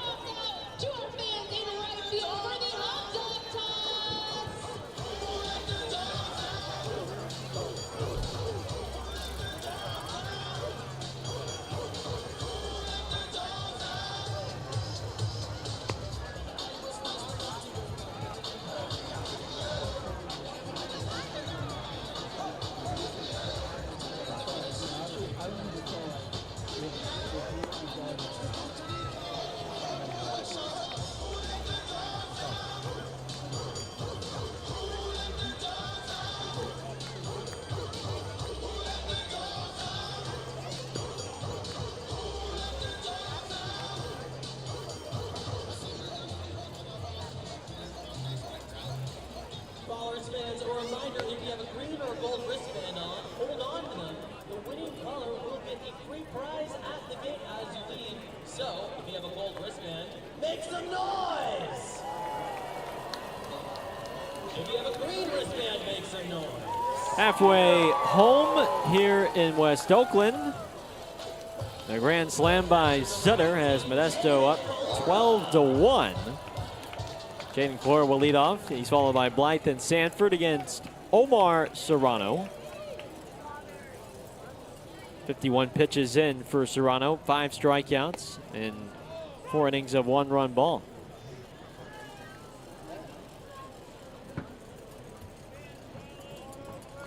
Remember to submit your questions to Tyler if you're tuning in on our YouTube channel. It's a 5th inning, maybe 6th inning. Chat GTP. But with the way this game going, this might just be a call-in segment show. You know what? Quack Talk is going to be ready. Do you know that we actually had a call-in segment, technically? Did we? Okay. After the championship game was over, Nevada called in. What must have been after midnight East Coast, and we broke down the end of the season live on our post-game show through my phone. So we've technically done it before. How about that? Tarek Ansari wants to know, can we play a game at the Coliseum next season? That would be awesome. I have always said that once in this team's existence, just once. For one time, right? We got to play one game at the Coliseum. I don't know if it's financially feasible. I don't know if the logistics are feasible. But remember, this team did have a date locked in to play a game at the Coliseum against the Northern Colorado Owls. That was in year 1. And the A's claimed some sort of eminent domain in their contract. And we did not have a game. But I would die to have it. That would have been epic. Epic, epic. First pitch swinging to Blythe. Williams retreats, and there's 2 down. Jenny Vega wants to know, how do we score against the Roadsters today? Well, try to size one up like this man did back in the 3rd inning, Mitchell Sanford. The lone hit for the Ballers today, the home run to left field. So maybe bat 9 Mitchell Sanfords in the lineup. You have 9 Sanfords.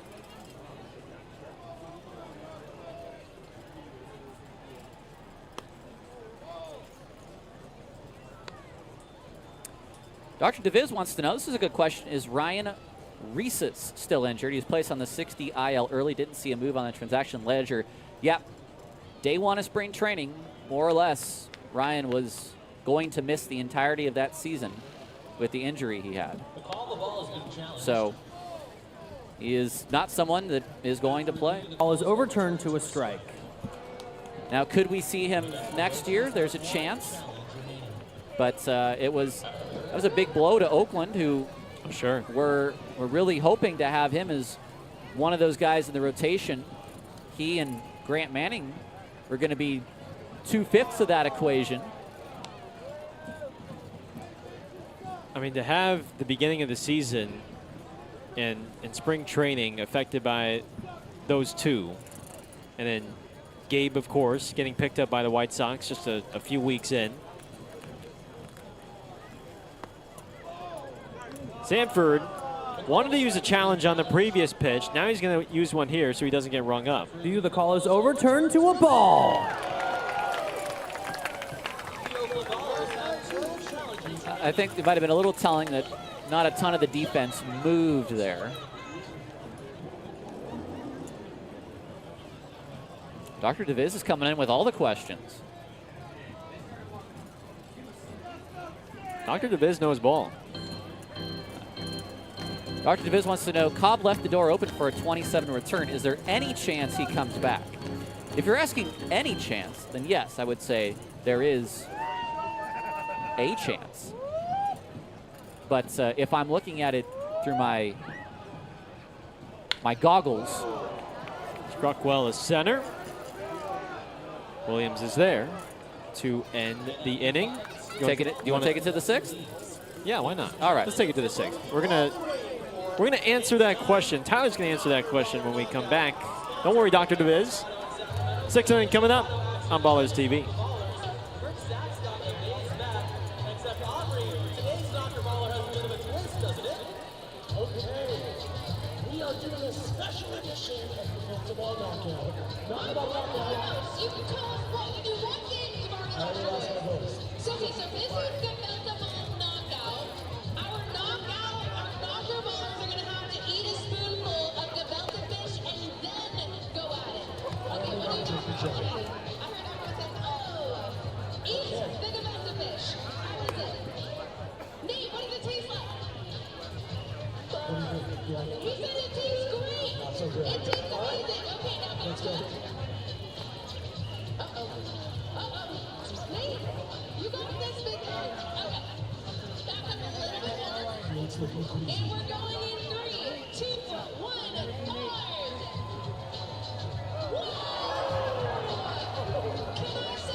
We are through 5 here in West Oakland. Tuesday night action at Ramondi Park. Modesto leading by 11. Gareth Kwok, Tyler Peterson, thanks for tuning in, whether you're listening on our YouTube page or through the Home Team Network. Rajali stays in against Tyler Williams. Did you want to finish that point on Tremaine Cobb, whether there's a chance he comes back for next year? Yeah, I'll finish the question. It's 12 runs and 12 hits against 1 run and 1 hit, so we can chat a bit. In my mind, Trey will always have a spot here. That's sort of the way we always like to leave it. For his career, and when we work our philosophy about the kind of players program that we have, we want players on this team who have a chance to get to minor league baseball organizations and really a chance to get to Major League Baseball. And now that we've had a player get to Major League Baseball, I mean, we can really talk about that philosophy in real context. So for Trey, who's done 2 real good seasons here, I would love to think that by the end of this year, that someone sees what he has done this year and look at what he has done. 342, 12 home runs, 41 RBI, and a great defensive shortstop, a strong arm. Great arm. That if there is the situation where, listen, minor league baseball is going to play, no matter what happens. So are there going to be spots opened up for certain guys on the 40-man who cannot play in the minor leagues? I mean, there's going to be a lot of questions being asked. Nevertheless, he is someone who I would say is one of the 2 best players in the league, he and Eddie Pelk. And so he should be someone that should get a shot next year.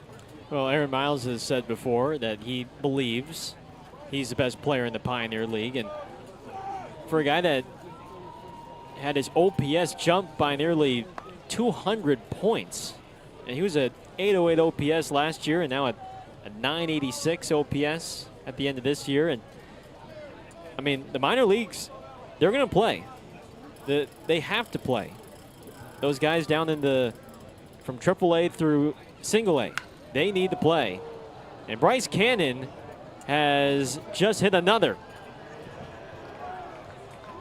His second big fly of the game. 5 runs batted in now for the Santa Rosa native. And Modesto is all over Oakland tonight. Well, 23-1. Seem fairly deserving of that record right now. For Cobb, though, let's say he does not get a minor league contract. Then he is someone who, 1, is from Maryland. He's from the East Coast. He should have an opportunity to play in front of his family somewhere in the Atlantic League, where he will face AAA pitching, where he'll face more Major League pitching, and maybe someone as a older veteran player who'll be turning, I believe, 26. Needs to get that opportunity there to perhaps make the jump and find some new connections, because we certainly have been able to get him the connections we have on our end. Is there someone else who needs to see him to pull the trigger on him? And so for him, we, of course, are going to do have a challenge Who here. the call stands as a strike.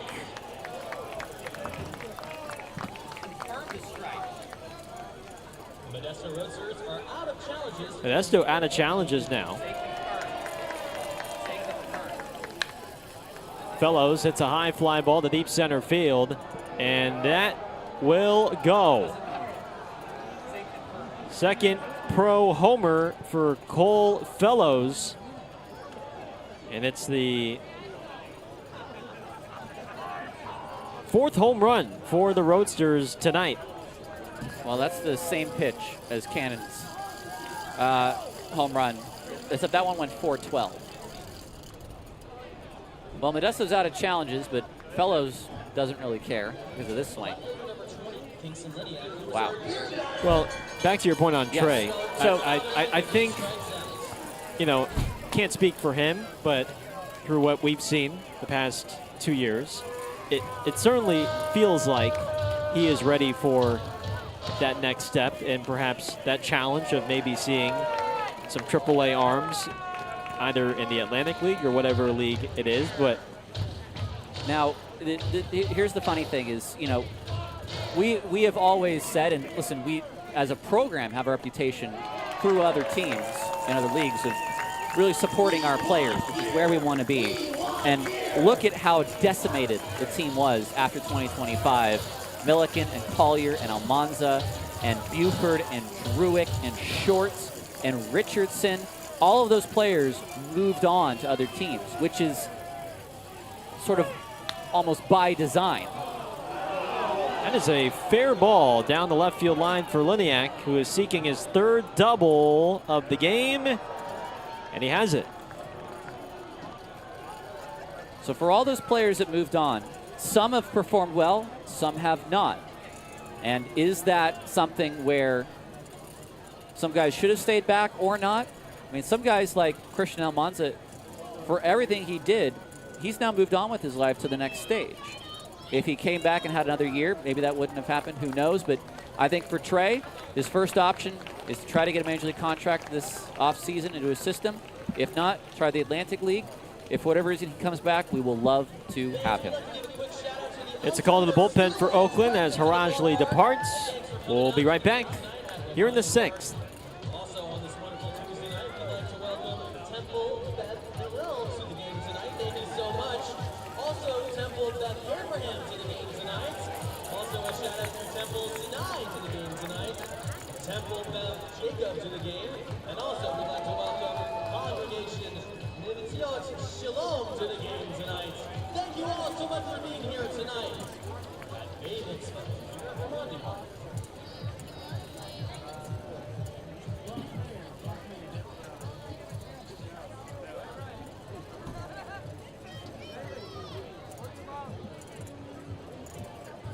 Now pitching for the Oakland Ballers, number 38, Brock Mayer.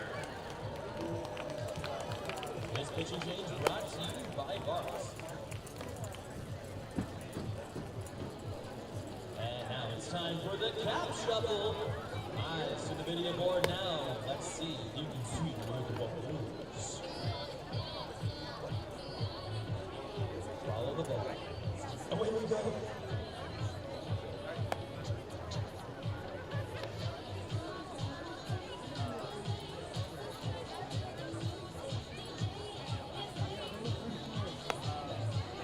It's a call to the bullpen for Oakland in the top of the 6th.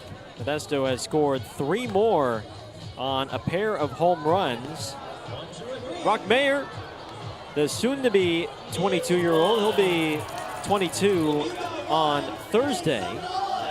But enjoying his last few days as a 21-year-old, he is on the mound now for Oakland. And he'll face Hayden Dunhurst with the man on second. Rajli, 2+ innings, 4 hits, 7 runs, 7 earned, 2 walks, and a strikeout. And I think it's the 4 hits to 7 runs that was the issue there. None bigger than the 2 hit by pitches and walk before the grand slam.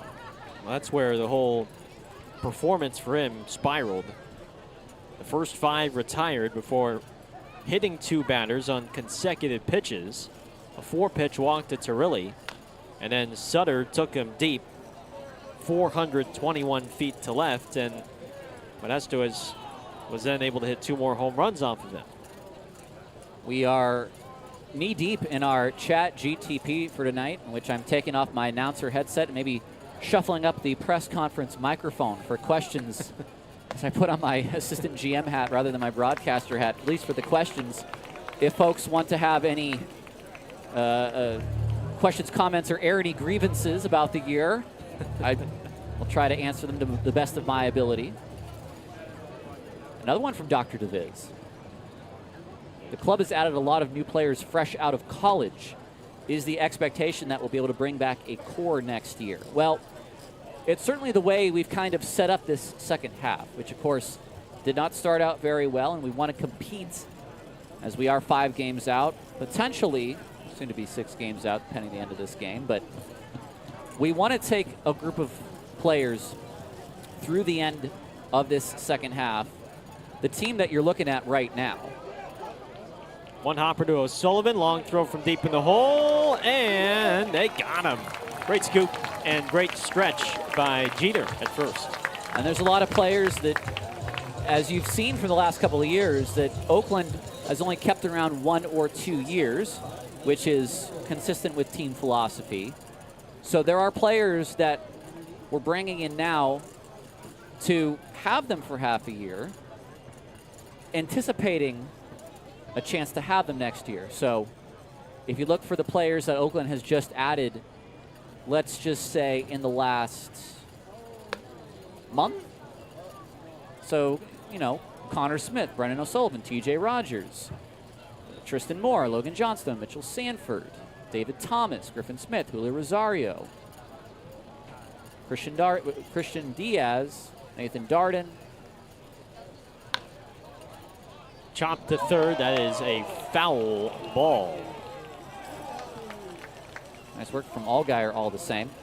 I think what we would like to do is set up the team in a way that there is a significant portion of this roster, if not a whole half of the roster, that we can bring into spring training as a core, as we did with a lot of the hitters from this year. The Allgaier, Leahy, Santos, that group that we had in spring training. So that, one, you know, for the fans, you'll be able to see a number of familiar names, but that we can use this as a time for development. If the Ballers do fall out of the playoff race enough that it is a matter of development, then we'll get a very good idea of what we have. You may see some extension offers be put out there even before the season ends. And with the new free agency period in the Pioneer League, players will not be free agents until December the 1st. Oh, so okay. that there will be a restricted free agency period between the end of the season and December 1st. And there could be intra-league trades during that time. But you won't see any players depart until after the season. Now, Pioneer League contracts all have options on them, and they're team options. But our philosophy is not to exercise anyone's option. We could bring everyone back next year. But the way that we have structured our program, we do it by giving the player a lot of control over his career. And so those are more about having conversations with the players about, do you want to come back? Allgaier throws it over Ibarra's head. It'll be an infield single and then an error that allows Liniak to score. So no RBI on that play, and for now it's an unearned run. So yes, the plan is to take a significant portion of the roster into next year, but those are conversations that we will have in the next few weeks all the way through start of December. But I will say, expectation, I think it's we want to put ourselves in a position to do that, Dr. DeViz.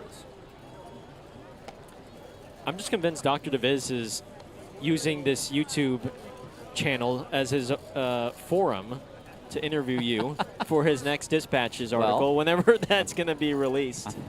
We'll send you a transcript and a VHS of this broadcast after the game. We'll just use Otter to transcribe the long-winded answer. Otter saved me when I was a PA, having to log transcriptions of interviews. It's a game changer. I mean, for all those beat writers out there, they have to listen to 5 words, type them out.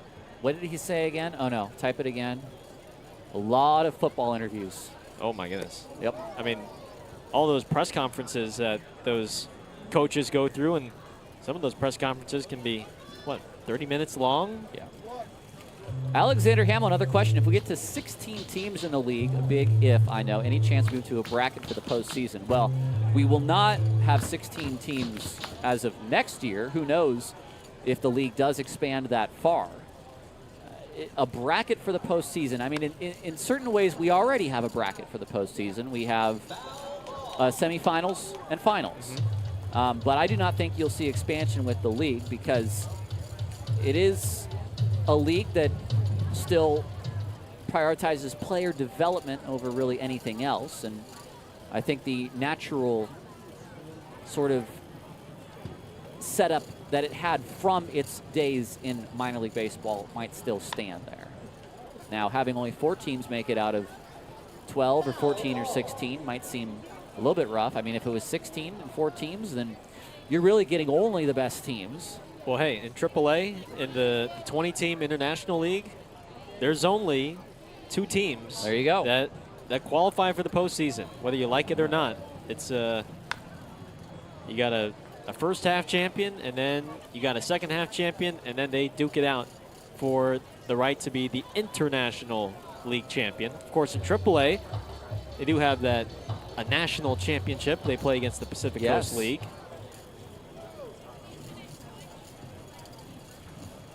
D.A. Leach 67 has just a shout out, which is nice.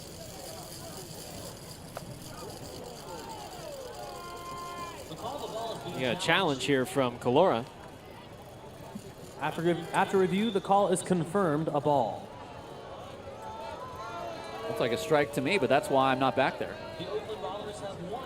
The shout out is, as a Roadsters fan, you guys have the best fan game experience in the league, from the announcers actually baseball to graphics and camera work, best in the PBL. We appreciate that. Oh, wow, that's a really nice comment. Especially from one of the opposition.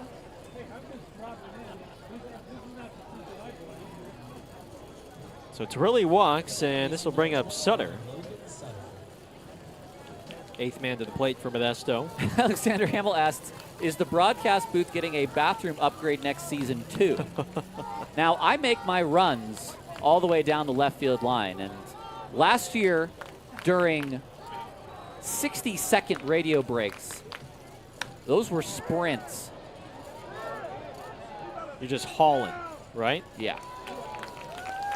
I do not see a way to get any type of plumbing up here.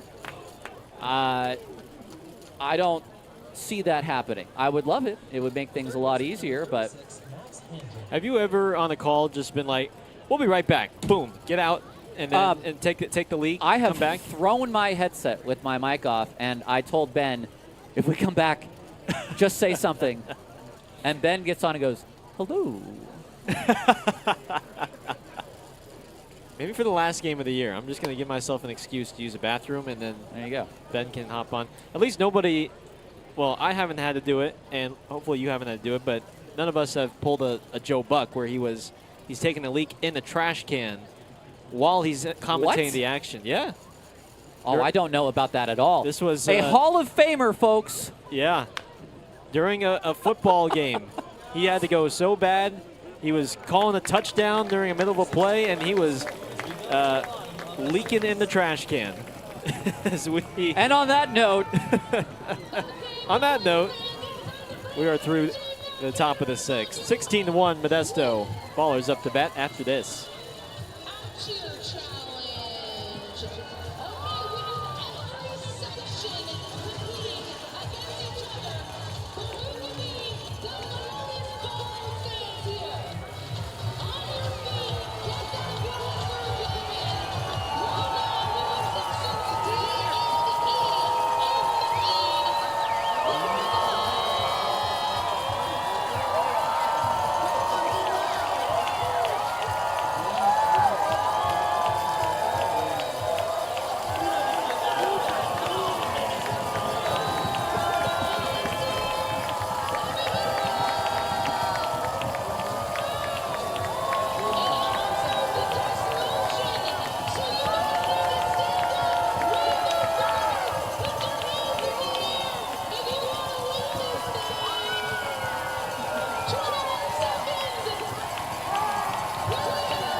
Welcome back to West Oakland.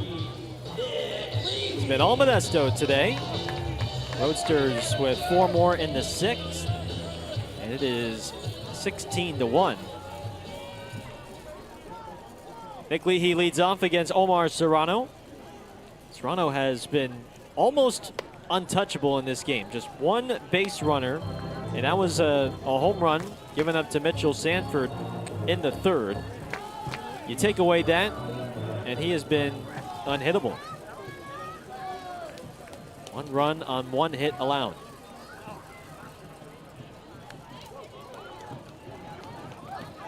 We're taking more questions if you have any, so feel free to submit your answers or questions to our YouTube chat. Again, or chastisements if you're unhappy with how the season has gone.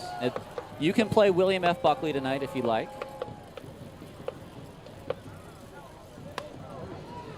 Question from Jeff Butts. How many players can be carried on the IL and how many are there now? Well, there's no limit per se on how many can be carried on the IL. It's just a matter of how many injuries you have. But as far as how many are on the IL right now for Oakland, I'll put it this way to you. There are only 2 players on the IL who I would say, to use a football term, designated to return.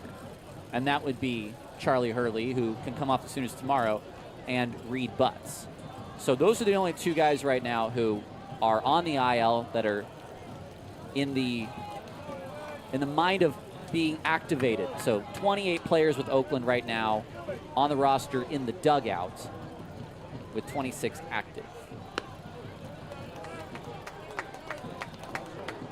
Hurley, who had his start skipped this past week.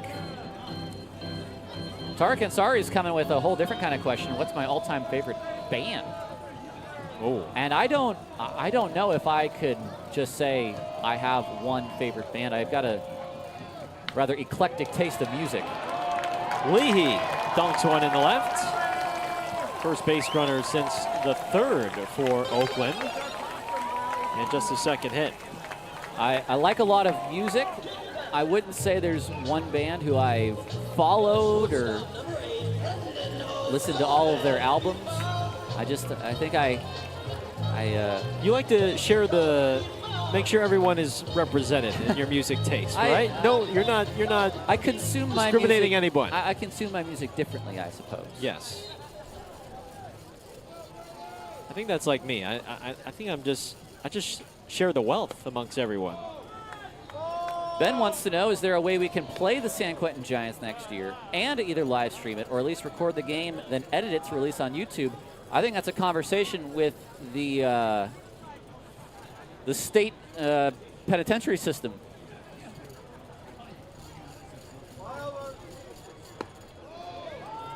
Yeah, Ben makes a good point. We couldn't even bring our cell phones in, so. Yes, yeah. Dr. DeViz.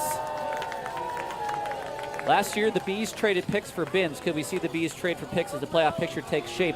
No, and I'll tell you why. The trade deadline has come and gone. So those picks can no longer be traded for any upcoming drafts for Oakland. The trade deadline was this Sunday, and the trade that the Ballers made right before the deadline was the addition of Darden and Abe Arias, excuse me. Abe Arias. I didn't want to correct you there. Thank you. No, please correct me. Because we just made a whole deal about this before the game, that we actually asked Ren of the different names we were given, what is his correct name, and he said Abe Arias. Abe Arias. Mother is Japanese, father of Mexican descent. So we cannot, no more trades the rest of the way. Trade deadline has come and passed.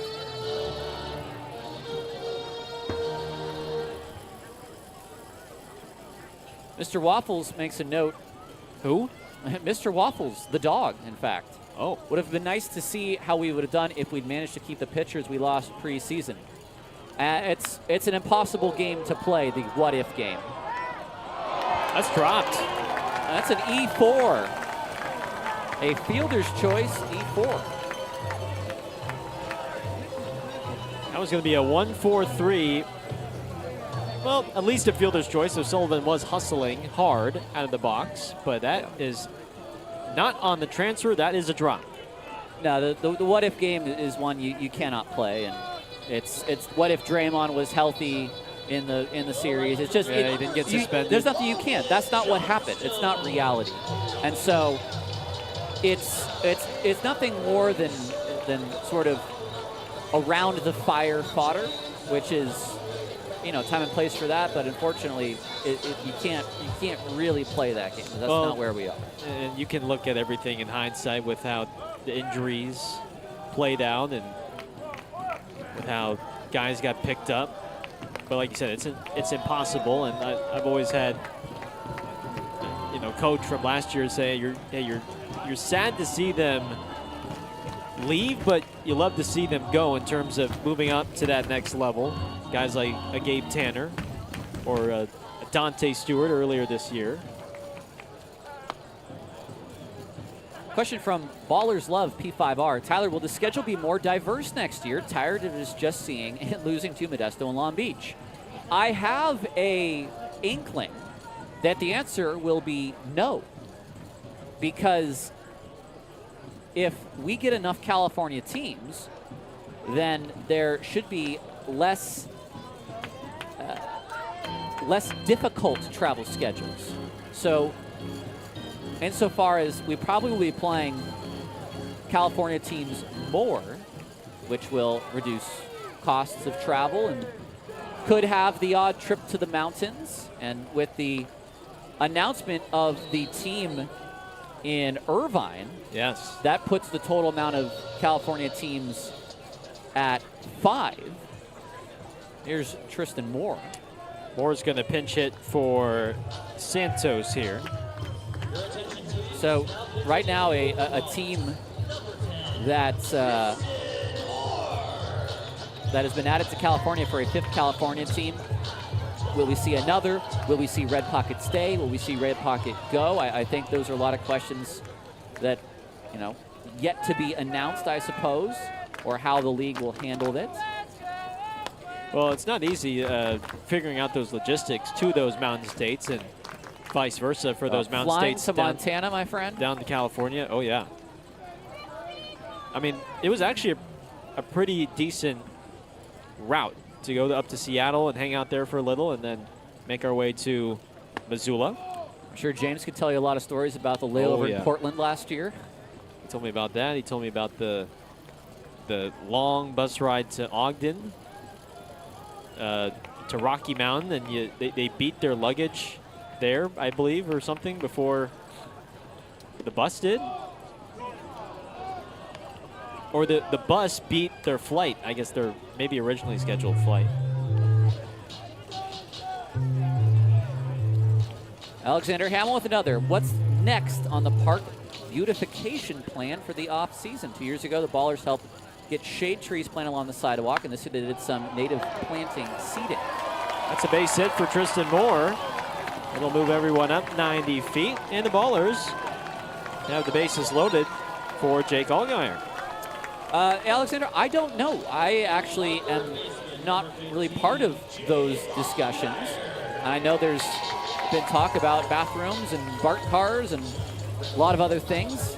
I don't know what improvements legally we are allowed to make to the park, what has to go through city ordinances and things like that. I'm really not the person to ask, unfortunately. But, of course, we've added something new every year, and I would very much expect to see another fun addition. Of course, the fielding seats, I have to say, is probably the biggest upgrade we've made to the park this year, and the taking out of more poles behind home plate. Yes. Field side seats, I think, have been a hit for all the Ballers fans this year. Just snuck those in before the start of the year. Dr. DeViz wants to know, who is my dream marketing player who is even remotely possible to sign with the Bees? That's a good I question. think those are two different questions, though. Oh, okay, yeah. Someone who's remotely possible and my dream marketing player. You can still answer both. My dream marketing player, huh? I mean, I would love to see someone of the ilk of... What about Aaron? Aaron would turn that down. Aaron would turn that down. If Jerome Williams... If Jerome Williams can pitch, that's true. I mean, I think Aaron did tell me, hey, if Jerome was throwing, I wouldn't mind facing Jerome for a one-off or maybe an at-bat or two down in Long Beach. I would say, Dr. DeViz, I think it would have to be a former Oakland A. I'm not sure who. Maybe someone from that 2010s playoff run, a Coco, Would be good. Josh Donaldson type. Josh Reddick? Josh Reddick. Someone somewhere in that. Brandon Moss. You know what? Yoenis Cespedes. If I could choose anyone, one game with Yoenis Cespedes at Raimondi Park. Cespedes?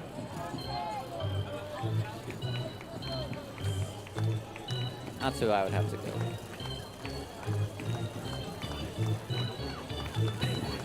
Well, we appreciate all the questions, and Ballers have something cooking here in the sixth.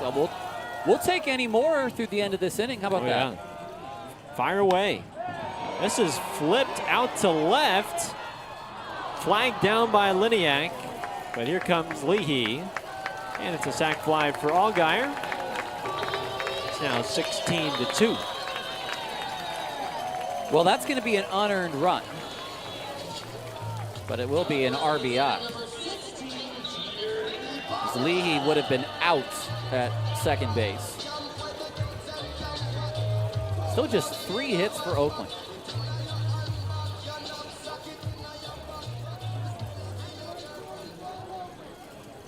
Two outs for Ibarra.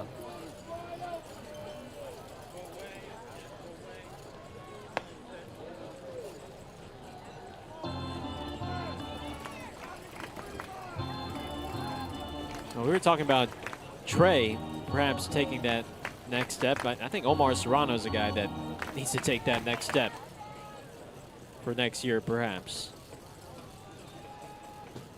He's looked very good, and every time he's been here or when we've gone to Modesto. PBL Champs wants to know city that should be added to the PBL. I will say Colorado Springs. Colorado Springs should be in the PBL.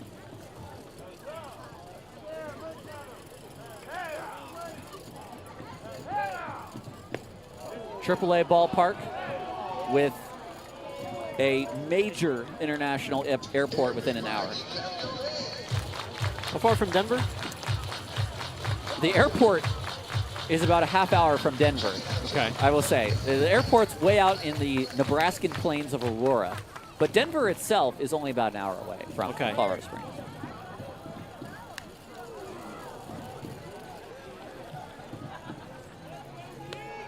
A place that I worked for 2 years. Is it surprising? An 8,000 seat stadium. I mean, are you at all surprised by how that all turned out? Like, would you have expected a team and a franchise like that to unfold the way it did? I mean, I knew that was, you know, something that maybe could happen one day, just for how tumultuous a time that team had. I mean, a team that replaces a long-time brand like the Sky Sox and only had 1 year of affiliate ball in 2019. Like you said, great ballpark, AAA affiliate size. It wasn't like Ogden or Billings or Idaho Falls that had been there for 60, 70 years and was a sort of a town institution. The Rocky Mountain Vibes kind of were still a new kid in town.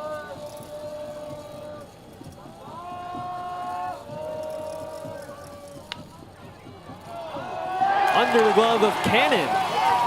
And O'Sullivan will score. Moore is right behind him.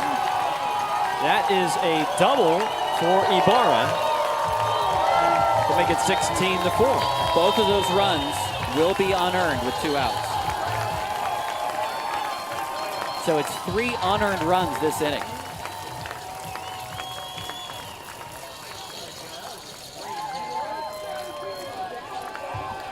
.84 runs batted in now for Ibarra, which continues to lead the squad.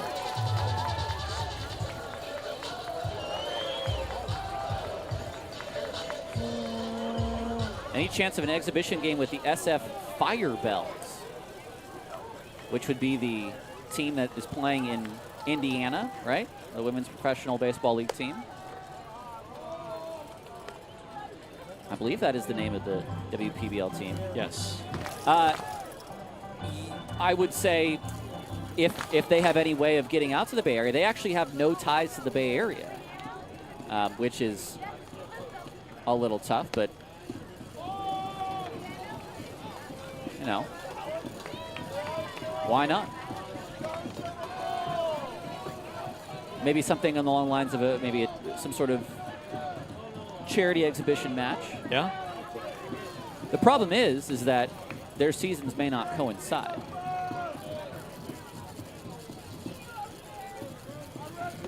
Well, we had a pretty good Ballers contingent. Our team photographer, Doc, was out there taking pictures out in Springfield. He was telling me about it earlier today. Got to catch up with Kelsey Whitmore from that inaugural Ballers season. And the league as it is formed is really in no position to actually have teams play in the cities after which they're named. Right. You're just parachuting in and then parachuting out. Yes, it is. It is certainly set up in the way it is to be the most successful, and I think that is, albeit strange, to have, you know, all these named teams, especially named teams that have taken on monikers of very proud baseball cities. You have the SFLA rivalry, you have the Boston-New York rivalry, but hey, that's what they have to do, and it's a league built for that, and right now, as far as they're concerned, that's really all they can give. So far, it seems like the exposure has been good, and they're still trying to build the brand and build some more fandom. Kenneth Siller's asking about those Raiders bleachers in the Coliseum parking lot. I believe we inquired about those at one time. Did you guys? Yeah, they've been sitting there for a while. I see them every time I go to the Coliseum BART station. And I always wonder, what are they going to do with those? I wouldn't mind having them. I don't know in what condition they're in. I don't even know if they're self-standing because they were attached to center field, I believe. I don't know what kind of seats they are. It'd be cool to even, I don't know, build up more to have those. Again, I am not an architect or an engineer by any listen, means. man, if there's anything that confounds me, it's engineering, because how do you know measurements exactly to make sure this building stands, lining up two things to meet at a certain point? That's all beyond me. Bachelor of Arts 3 times over, but nothing on the sciences. It's just a total blind spot for me.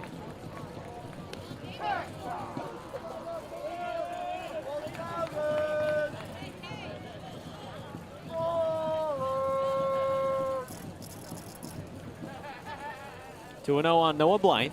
Ballers have scored 3 in this bottom of the 6th. And Serrano just threw his 100th pitch of the game. And the bullpen is active in right center for Modesto.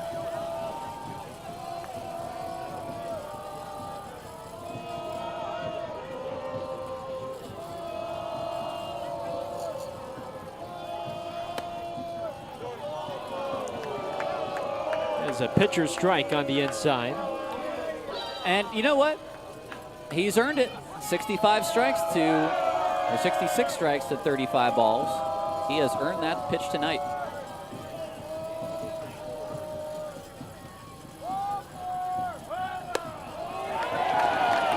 They are loaded. They are loaded for Sanford. Last fielder, number 31, Mitchell Danvers.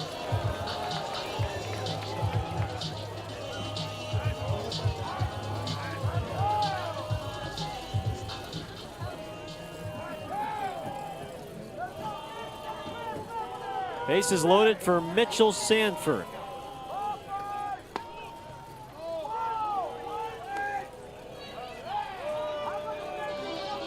Well, Serrano's going to try and get through this 6th inning here.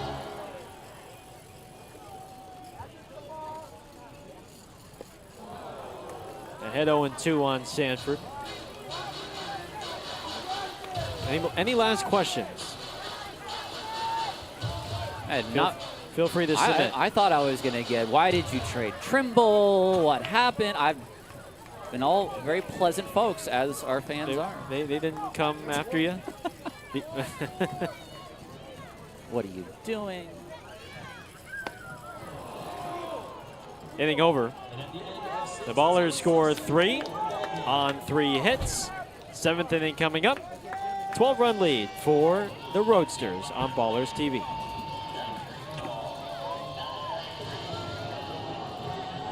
Last call. This is your last call for all alcohol and concessions. Alcohol and concession sales will end at the first pitch of the 8th inning, so plan accordingly to get the cold drink and some delicious food. Down to you, Aubrey. Thank you, Tarek. Okay, we official count, have 12 more of this Jewish culture celebration shirts. So make sure you come on down to the Mercy before these sold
top 7 here from Ramondi Park.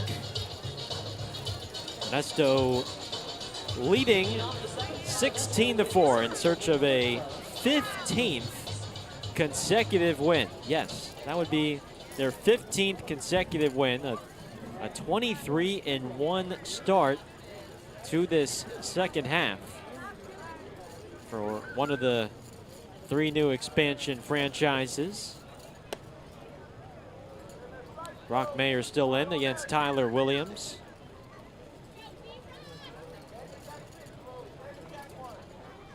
It's been the crooked inning for Modesto. 6-run third, and then back-to-back 4-run innings in the 5th and 6th innings.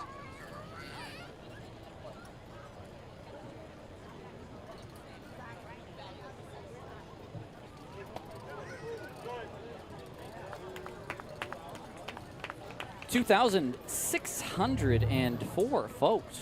How about that? Nice Tuesday night. For our Bay Mitzvah Jewish Heritage Night celebration.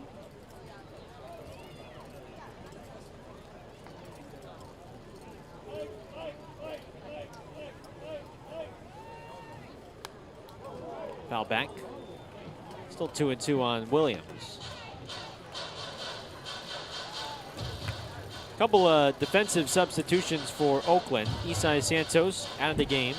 Tristan Moore takes over. He's in left. Logan Johnstone to center, and Mitchell Sanford to right.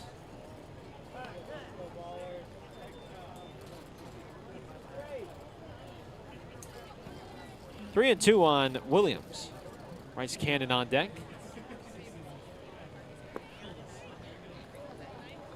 And there's a walk.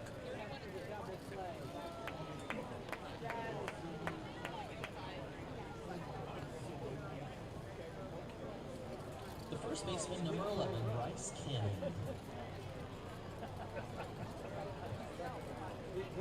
Here is Cannon.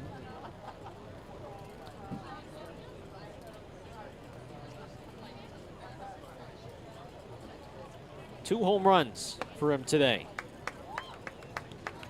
3-run shot in the 3rd, a 2-run shot in the 6th. 5 RBI night for the Santa Rosa native.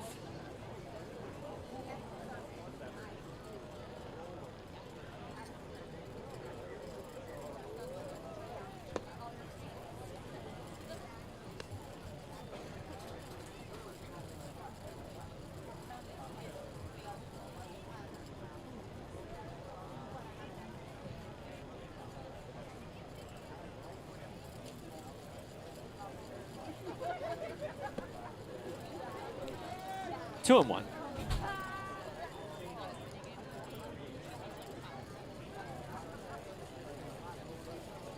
It's been a busy scoreboard tonight, and it's been in favor of the 2 teams in Idaho. The Chuckers are up 19-12 in Ogden. And Ogden has already lost 5 in a row. How did Justin Trimble do today? Well, for the Chuckers, total of 4 home runs. Trimble with 4 hits. And you have a starter that gives up 8 earned for Idaho Falls, but is in position to get a win right now. 19-12 in the top of the 9th. Great Falls beat Missoula 8-6. That game was in Missoula. Cannon strikes out. He's out of challenges. And it would have been a strike anyway. First strikeout for Mayer. That's twice now that Modesto has forgotten that they've got no challenges left. So Glacier with the 2-run win over Missoula. Great Falls. Oh, excuse me. Great Falls. What did I say? Glacier. I would say Glacier. Great Falls. I get my G's mixed up. I was going to say, meanwhile, I think you were looking at Glacier when you said it. call, the ball is being challenged. And we have a challenge here from Calora. After review, the call is overturned to a strike. The Oakland Ballers have won. Glacier on the road in Billings. And hopefully out of the smoke that bothered them this past week against Long Beach up in Kalispell. Some big old innings for the Mustangs. A 5-run third and 8-run sixth. It's the Mustangs that lead 19-11. Meanwhile, the Mobiles look like they're going to just mirror the Modesto Roadsters. They look like they're about to lose in Boise. It's 11-5 Hawks in the top of the ninth. And then the big one is the Freebirds 10, the Long Beach Coast 2, that game in the top of the eighth. Okay. Well, you, bud. Salvage that series finale against Oakland up in Marysville. There's one. The ball skips away from Ibarra, and it rolls down the right field line, which allows Fellows to advance to second. So Leahy wants runners obstruction there. But right now it's a fielder's choice E4. So Aaron Miles is going to come out and have a quick conversation with Gabe Vargas. Williams did not slide. He ran into the bag. And Leahy thinks that that throw was impeded upon. See if we can get a look. Now, I think the question is what are your rights as a base runner? What right do you have to the lane? And, of course, after Chase Utley's slide, there's a whole new set of rules around going into second base. Let's see if we can get a shot of it here. Williams, It looked like he was going to slide initially, and then he just sort of turned away. Turned away, and I almost, here's the thing. In slow motion, you can make anything look like anything. That looked like he was maybe had a thought there. I mean, he kind of was getting out of the way. He kind of was going into it. I mean, it's a whole lot of nothing. Well, the fact of the matter is, as Liniak takes strike one, I mean, he didn't make an attempt. It didn't look like he really conclusively tried to get out of that way. Hello. Kingston Liniak has gone deep for an 11th time this year. His 4th hit of the night. All 4 hits have gone for extra bases. He's now 18-4. 10 bases for Liniak tonight. And the beer batters, we might have to eliminate the beer batter. That's like eight beer batters that have hit home runs in the last 10. Well, both are earned runs. And now, it's almost like a blessing if you are named the beer batter here in Oakland now. Well, here's Cole Tremaine. Pinch hitting now for the Modesto Roadsters is number 9, Cole Tremaine. So Tremaine, who is a reliever, but he was a two-way player at Cal. This will be a one and done for Tremaine. And maybe a one and done for the rest of the year. He's ready to hit. He's all geared up. He finally, please let me hit. Maybe, I don't know if he's been asking all year. Let me get an at-bat, let me get an at-bat maybe. And he gets hit by a pitch. That's his first at-bat of the year. Oh, man. The shortstop, number 5. And look, he's a part of that bullpen. He's made 24 appearances for them, and all right, bud, you had your one at bats. We're not risking you out there anymore. To our viewing audience, by the way, that we are having an issue with our center field camera, so you're aware, which is why we're sticking with the high home.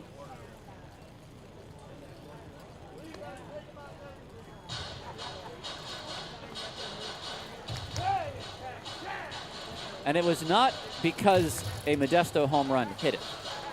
No. That's not why it's out.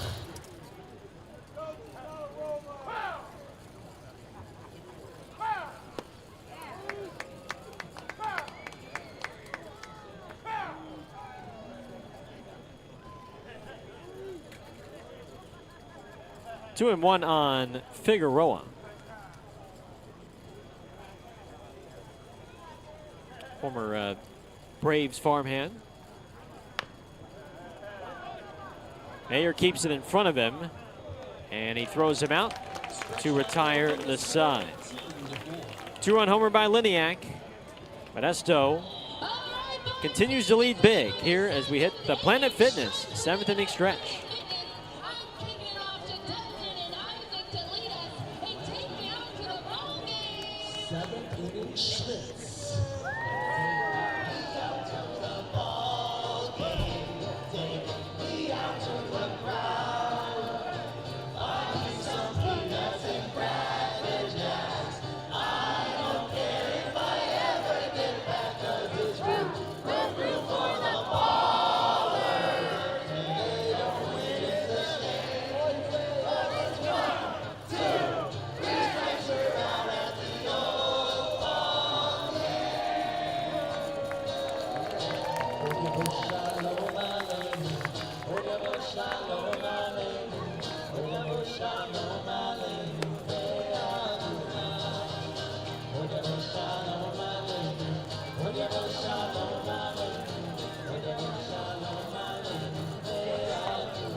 It's the Planet Fitness 7th inning stretch. Your 7th inning stretch brought to you by Planet Fitness. Gareth Kwok, Tyler Peterson. Modesto adds 2 more in the top of the 7th as Nick Leahy leads off against a new righty, Blake Smith, for the Roadsters. Another classic Omar Serrano start. I was going to say quality start for him. 6 innings, just the 1 earned run and 8 Ks. Couple of late walks.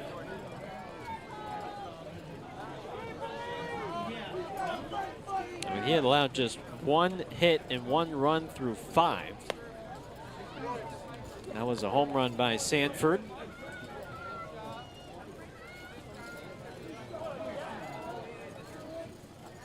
'98 strikeouts now for him in 89 innings pitched this season. Now it's the rookie right-hander Smith out of Seattle U. Red Hawks, I believe. Red Hawks out of the Western Athletic Conference, the WAC. I have to think of whether I saw him doing work for USF this year, as they did play a series with the, well, I want to say they're a WCC team now. I want to say this was their first year in the WCC. Somebody moved to the WCC. I'm looking this up.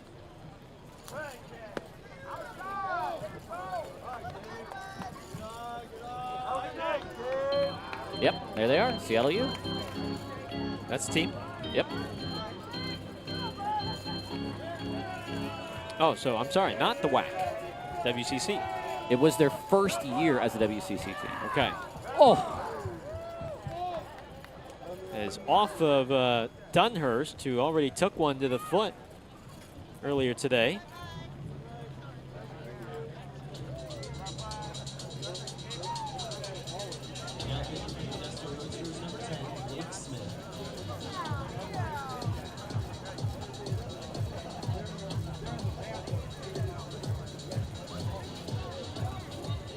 Leahy 1 for 2. He's got one of the 4 hits for Oakland today.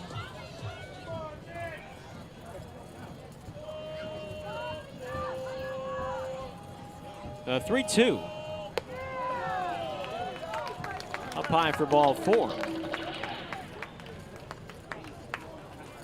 The question is now, should I just start pulling some plugs here to see if I can get the center field camera back online?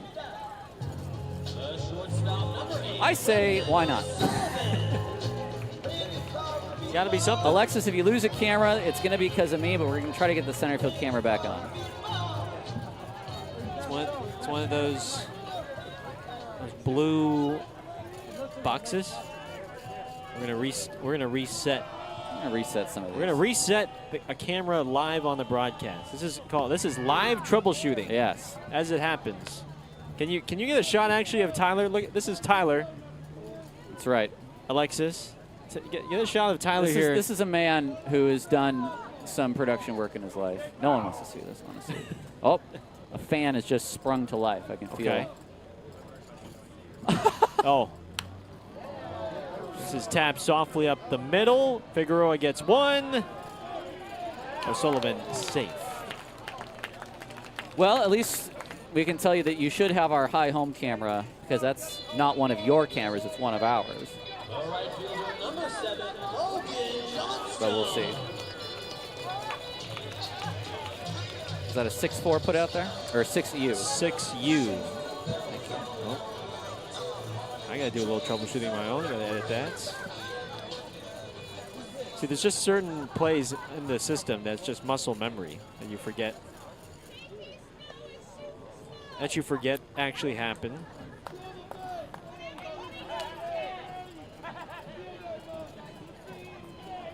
Maybe I've made it worse. Oh, we got a beautiful shot of Blake Smith and his mustache. That's an 80 grade mustache right there. Well,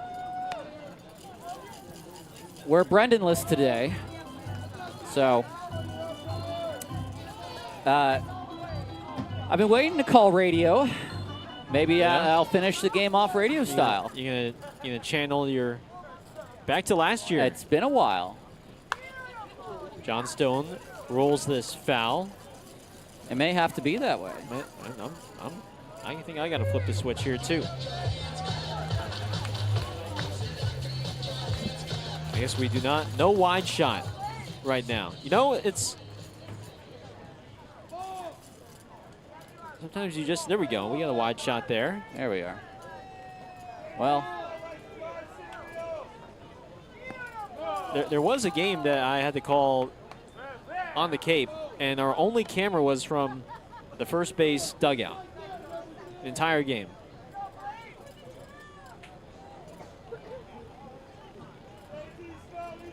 That was also a game where the game was interrupted due to the sprinklers being set off in the 9th inning of a tie game with 2 outs. 1-2. I don't think we have any cameras, to be honest with you. That is low and outside. Do we have a slate, actually, Alexis? Do you have any kind of slate? This is a first for our HTN. Throw a slate up if you can. Here's a 2-2. Over the head of Handren in the left field. It's a base hit. Well, I mean, if we could go radio only, maybe.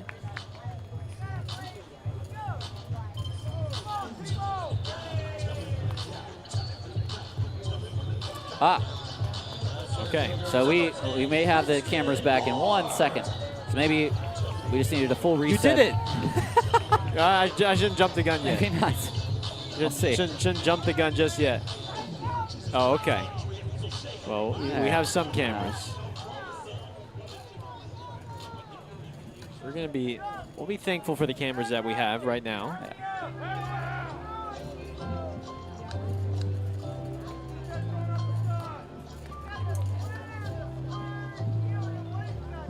Has there ever been a sprinkler delay at this ballpark? And Billy Horton wanted to suspend the match. Suspend the game? Yes, he was worried about the field conditions. Now, how long was this sprinkler delay? 45 seconds. Only 45 seconds? Was the game late? No, it was in mid-game.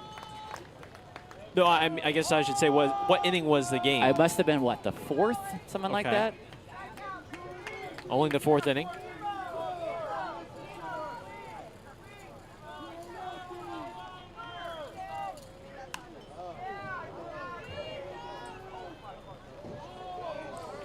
We might get some cameras back, but I'm not going to.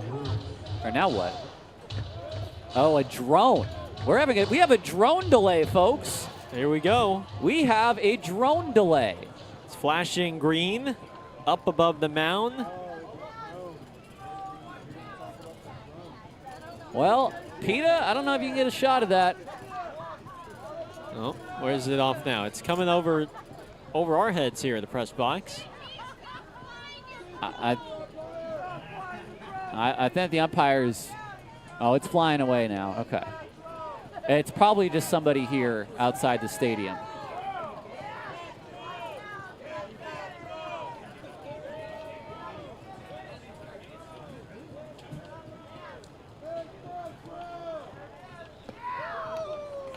Two and one.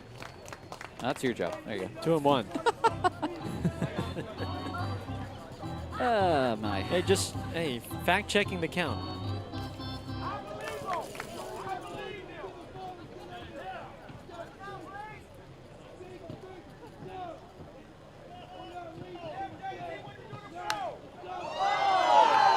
Popped up. That almost hit the drone. The crowd reacted almost as if it came close to hitting it, because now it's returned. Infield fly rule was in effect. Not that anybody cares. Well, I would have actually loved to see that thing come crashing down. Not on a player. No. But I think that's what this game needed. Was a drone getting hit by a baseball. Now, is that a single or is that an out? That would be my question. Drone interference? Maybe they ought to add that. Is it like a catwalk hit? Fan interference? Tampa Bay? Yeah. That's in the right. Here comes O'Sullivan from second. The throw is not in time. Second run driven in by Allgaier. It's now 18-5.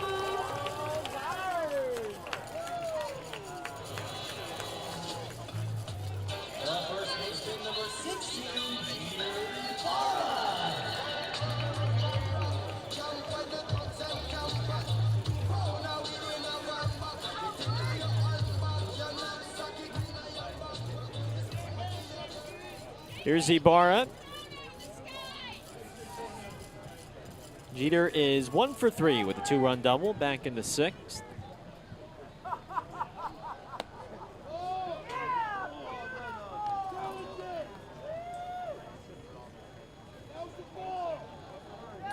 Well, the series will continue tomorrow night. 3-game set against Modesto. There's going to be a lot of Modesto on the docket. 8 of the next 11 games against the Roadsters, including a 6-game home and home for next week.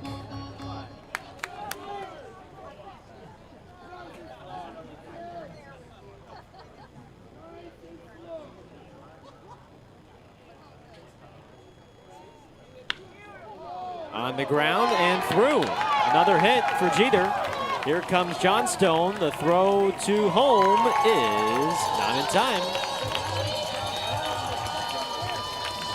It's a 3 RBI game for Ibarra to make it 18-6. That's 3 RBIs for the big man tonight. Had that 2-run double in just last inning in the 6th. It's a decent 2-out rally now. Doesn't have to do all of his damage in the air.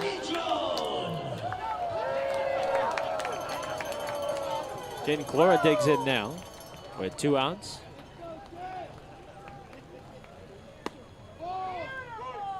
Tomorrow night we will celebrate the late coach, John Beam. 6:35 starts.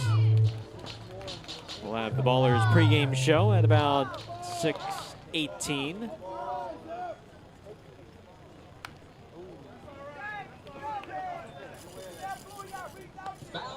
0-2. Hard to name a more iconic coach that worked in this city than what he did for a long time at Laney College and elsewhere. Yes. An iconic figure.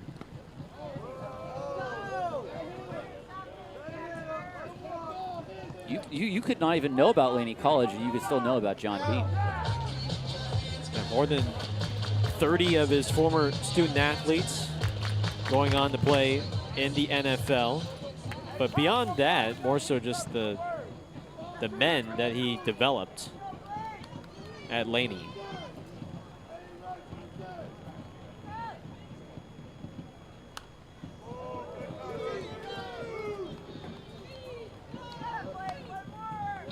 And of course, what was produced and turned into a Last Chance U series. I got to meet him right before our first year when we were looking at playing at Laney College.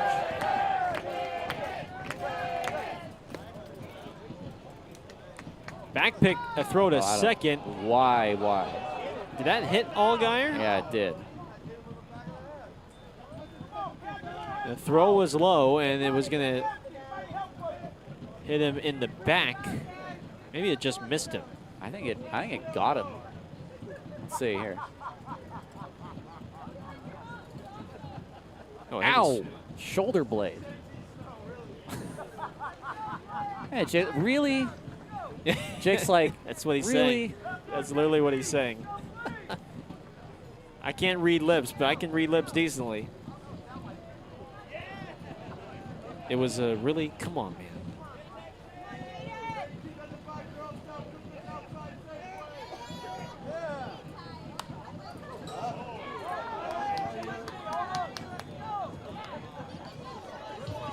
Two and two.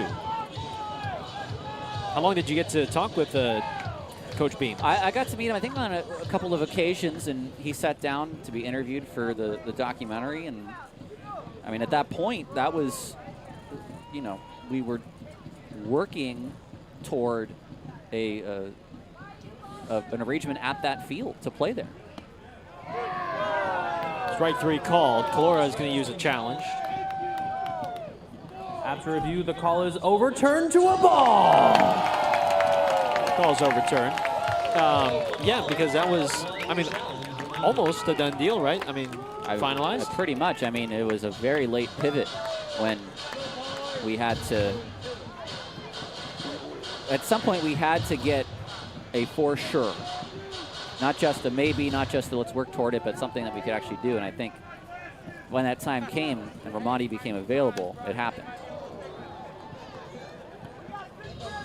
How do you think the Laney field, or how does the Laney field compare to Ramadi? I don't know the answer to the question, but I can tell you that first team we built for Laney, which would have been a defense up the middle kind of team, a speed team.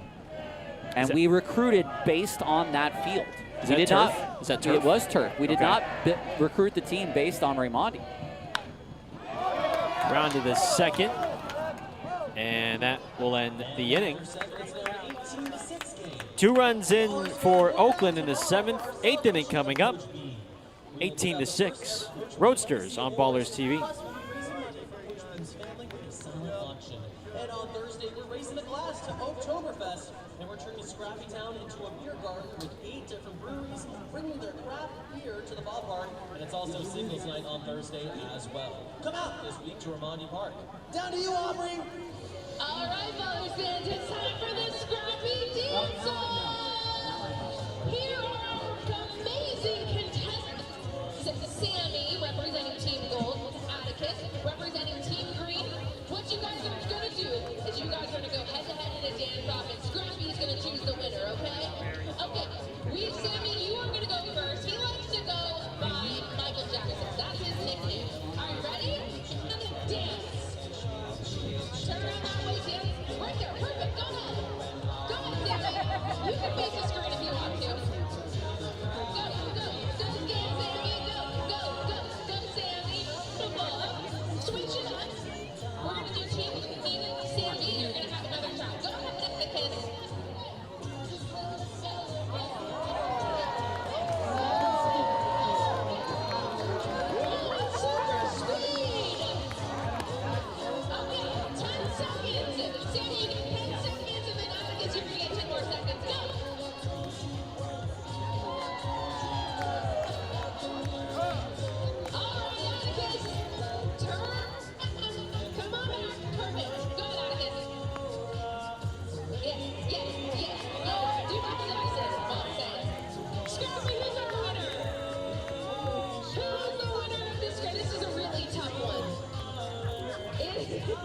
The new pitcher for Oakland, into his 6th appearance on the mound. I don't like it that it's his 6th appearance.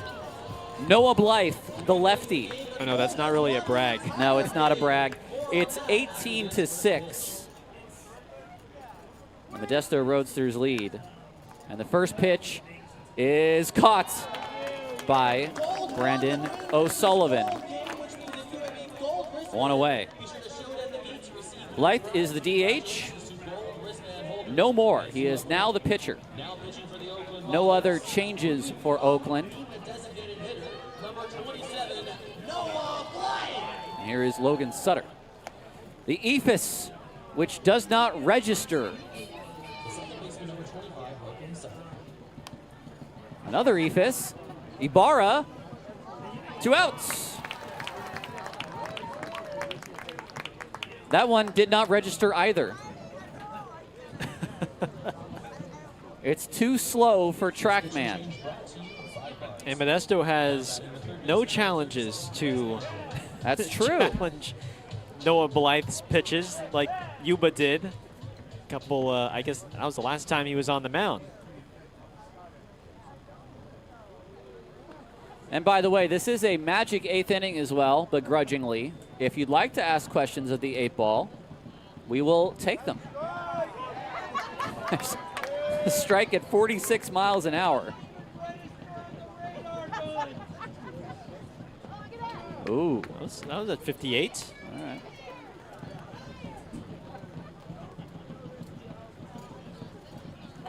Oh, yeah. Oh!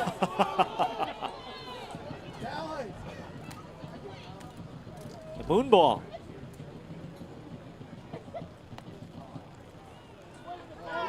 That is a 5-pitch walk to Handren. 2 outs. Here's Williams. I don't think Williams is going to get cheated. I think he's going to try to hit a 500-foot home run. Oh, I bet he would too. Singled, reached on an error, flied out, and drawn 2 walks so far.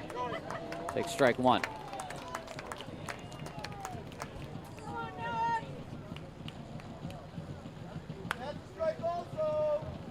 Sullivan off the glove. It's a base hit.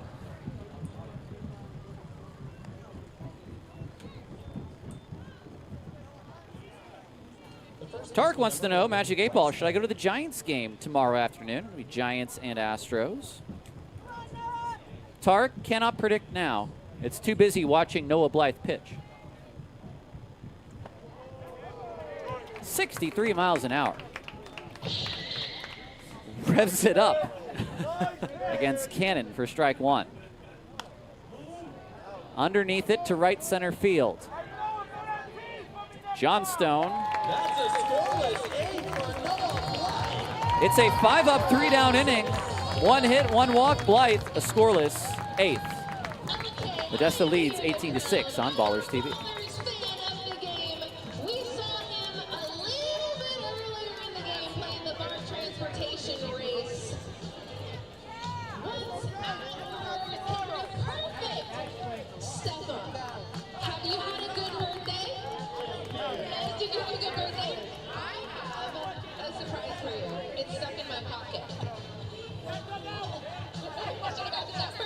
This is a signed ball by our Cam Buford.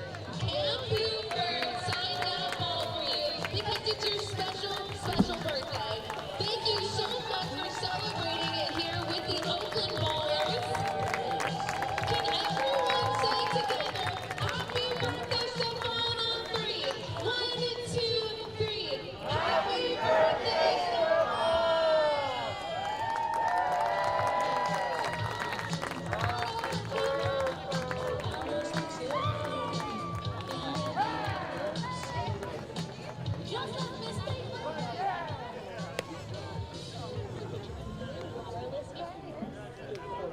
Our stock always goes up. So do your prices. I'm out.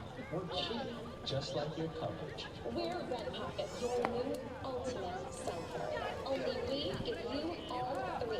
No price increases, 2-minute care, and all major networks for your best 5G coverage. What's your ex? $10. You've got the deal. Switch to Red Pocket. Like me, your new ultimate cell phone. Now pitching for the Modesto Roadsters, number 39, Julian Hackett. Bottom of the 8th, it'll be the pitcher Blythe leading off, followed by Sanford and Leahy in an 18-6 ball game.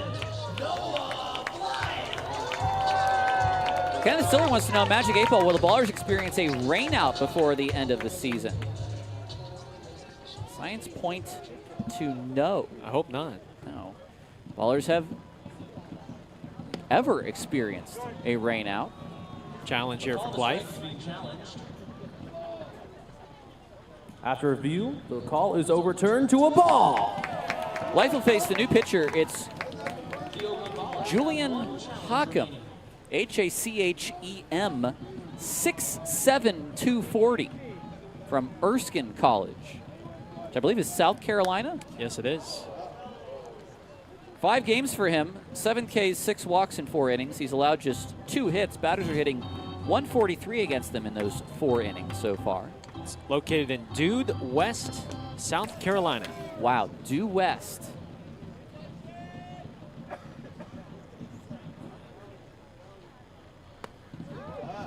Jeff Butts wants to know, will the Ballers pull off a win against the Roadsters? Most likely. Tonight, I don't know. But they have 2 games left.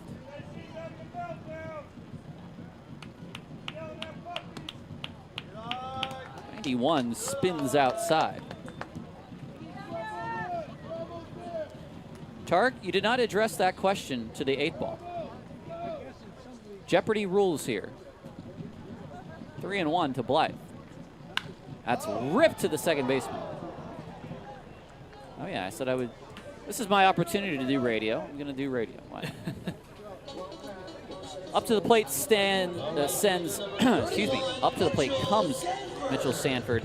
The homer in the 3rd, the flyout in the 5th, and the strikeout in the 6th inning.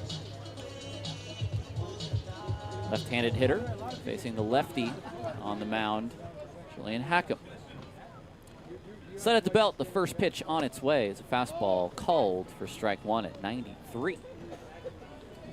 Well, big lefties who throw 93, that's a very attractive proposition, no matter who it is, no matter what level it is. Here comes the 0-1 on its way. Big breaking ball inside. 1-1 as the catcher Dunhurst tried to bring that back into the zone.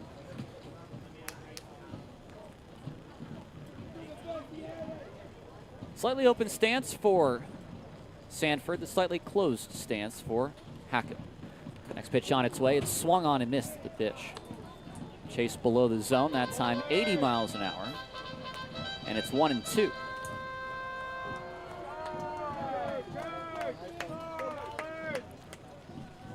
Now set at the belt is Hackem. The leg lift and the pitch. It's swung on and missed in the dirt. Dunhurst has to pick it up, throw down to first to complete the strikeout. He does. And it is a strikeout, 2-3 put out. 2 away for the new pitcher, Hackem. I got a question for the Magic 8 Ball. Please. Well, this weekend, it's that time of year, fantasy football season. Got a big draft coming up. Magic 8 Ball, am I going to win my fantasy league this year? Gareth. I'm on a 9-year drought. It is decidedly so. Oh. Hackem's first pitch to Leahy is a fastball called for strike 1, and Leahy wants the challenge. I like that answer. After review, the call is overturned to a ball. Overturned to a ball, so 1-0 the count. That pitch on our, I'll call it our imaginary zone. It was half a ball off the plate down below. Now the 1-0 on its way. It's caught right on the inside corner for a strike. Is that issued? Was that challenge issued or not? Oh. Was it issued? Yes. A tap to the head? No. No challenge. Okay. James Harris was like, no, he didn't challenge it. Or if he was telling Leahy not to challenge. Next one inside. Well, I didn't see whether that was a strike or a ball, but I think Kyle Prager needed to confirm with us a little more clearly. It did look like a point to the dugout. This one, next pitch is swung on and missed by Leahy. Breaking ball that came inside on him. And it's 2-2. Looking to strike out back-to-back batters. Coming set is Hackham on the mound. The high kick, the pitch on its way. A fastball in the dirt. Chases away Leahy from the box. And it'll go full. 18 runs on 18 hits for Modesto. 6 runs on 7 hits for Oakland. The payoff pitch, base is empty. 2 outs in an 18-6 game here in the 8th. The pitch on its way. It's swung on and fouled out of play. Magic 8 Ball, will the Bees ever sign a starter who exclusively throws a knuckleball? Outlook not so good. Another payoff. Pitch on its way, and Leahy hits a ground ball down the line, but foul. Magic 8 Ball, will the Ballers get a new radio broadcaster? That's a new station. Very doubtful. Somewhat tend to agree with that. I enjoyed radio. I do enjoy the longer breaks of TV. And you wouldn't be able to interact with us, we right? We just had a conversation about the bathroom breaks on radio. Another 3-2 pitch. Here it is on its way. And Leahy swings and misses, chases a pitch below the zone. It's back-to-back strikeouts. And through 8, the Modesto Roadsters lead 18-6 on Ballers Radio.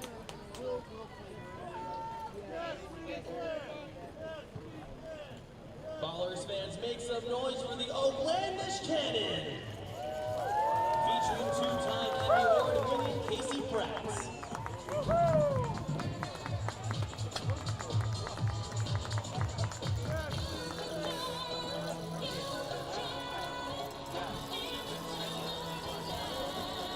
And a shout out to our good friend and amazing associate Maya, who's loading up the balls.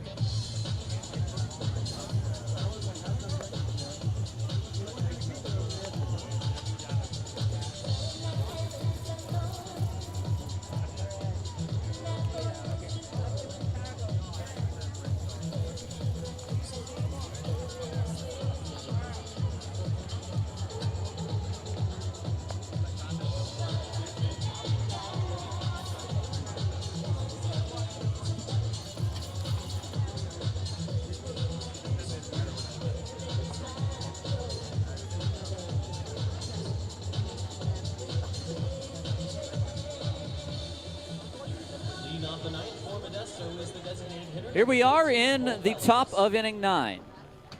First pitch is inside to leadoff man Cole Fellows. Fellows, Liniak, and Dunhurst to face Noah Blythe. 18-6, the Roadsters have the lead.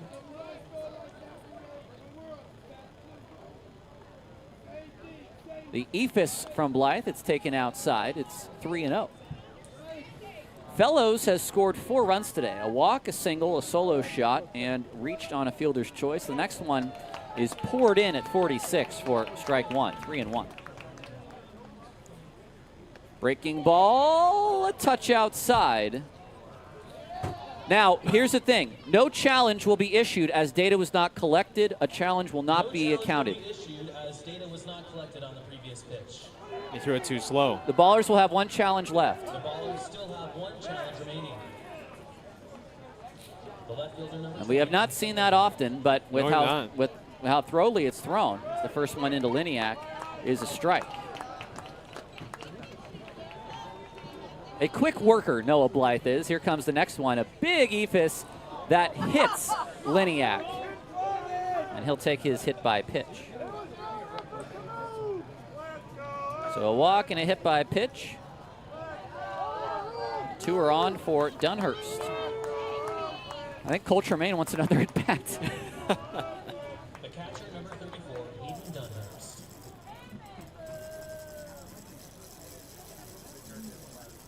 Man, if I was a coach, I don't know if I'm sending it out there for another one. First pitch is fouled down the line and out of play. Unless it's for a scenario like this with a position player. Well, if they pinch hit for Dunhurst here, they would lose him. So 0-1 on the Modesto catcher. Runners not being held on. The next pitch is a ground ball up the middle and into center field. Are they going to send the runner? You bet they will. They'll come around. It'll be 19-6 on the RBI single by Dunhurst. So it's 5 runs scored for Liniak today. The shortstop, number 5, Laker. And Fellows? Oh. No, Liniak. 5 runs for both Liniak. Oh, excuse me. Liniak's the second base. Liniak's the second. I was a little too quick on my score sheet there. Well, it could be. The pitches are coming in quick. That big breaking ball is in for strike 1, 1-1. Noah's set at the belt. Here comes the next one. A Ephus outside. 2-1. Blythe throws inside. 3-1. And now the 3-1 pitch. Figueroa, you got to swing, man. This is popped up. The infield fly rule has been called. He's automatically out. And there's one away. Why go up there and just hold the bat? Yeah. This is swing mode, baby. You're not coming here to take pitches. Here's Torelli, who popped out off of Blythe in his first at bat. First pitch to him is a breaking ball in the outside corner for strike 1. 19-6, Modesto leads. Blythe comes set at the belt. And now the kick and pitch. The Ephus is too high. Is it a challenge? A challenge has been issued. A challenge has been issued. A challenge has been issued. After review, it is confirmed a ball. All right, now the ballers are out of challenges. Both teams are now out of challenges. That's fouled back.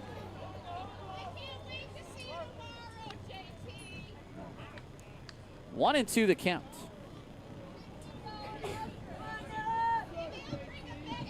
Blythe is set. And the 1-2 is fouled back. 66 at the top of the zone.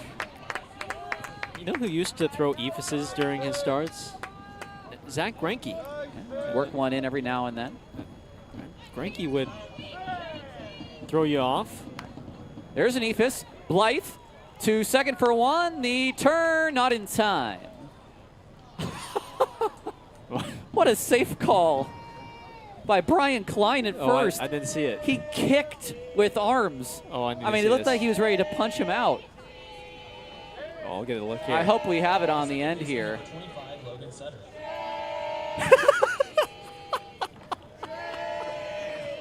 Sometimes you just need to amuse yourself, right? Yeah, why not? Oh, that's an Ephus and a half.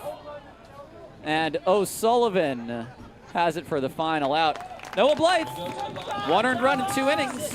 19-6 as we head to the bottom of the 9th.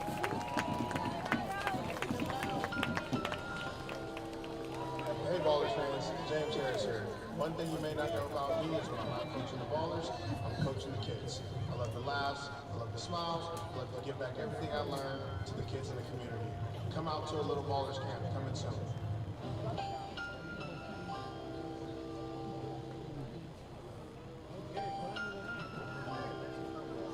My name's Jake Allgaier, and I'm going to tell you the food that I think is the most disgusting thing on the planet, which is coleslaw. It's slimy, it's gross, the texture's weird, it just tastes terrible.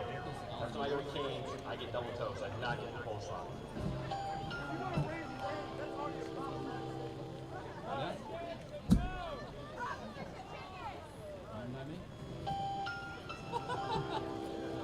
Hello, fans.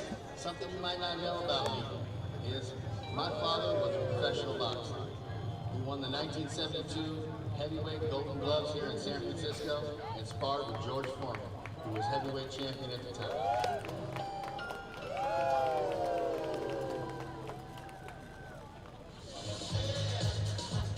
Ballers fans, it's time for the dot race. White, blue, or red? Which one's it going to be? It's brought to you by Last Dive Bar. Shout out to our good friends at Last Dive Bar for this amazing dot race.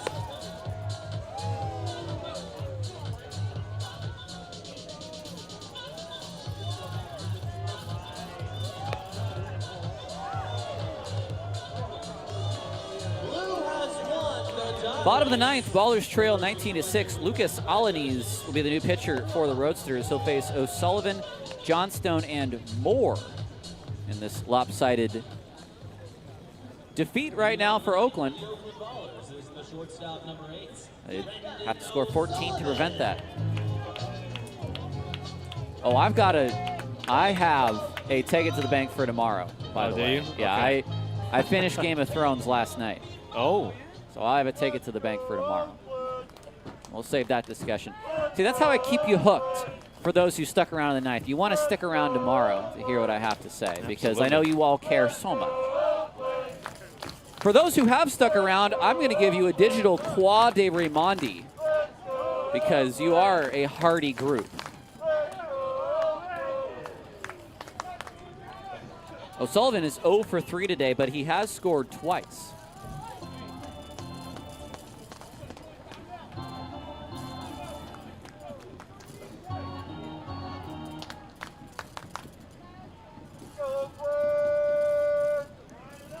A 1-1 from Alanis. That's hit down the right field line. Fairly deep. This has a chance to fall fair, and it does not.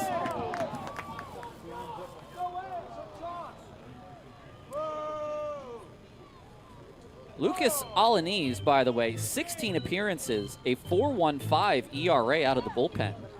And I guess just needs work tonight.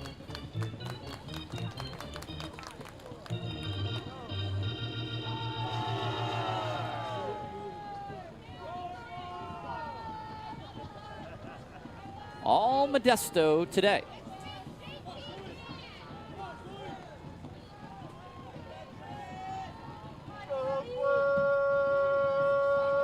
It's a 1-2 pitch. Alanis set.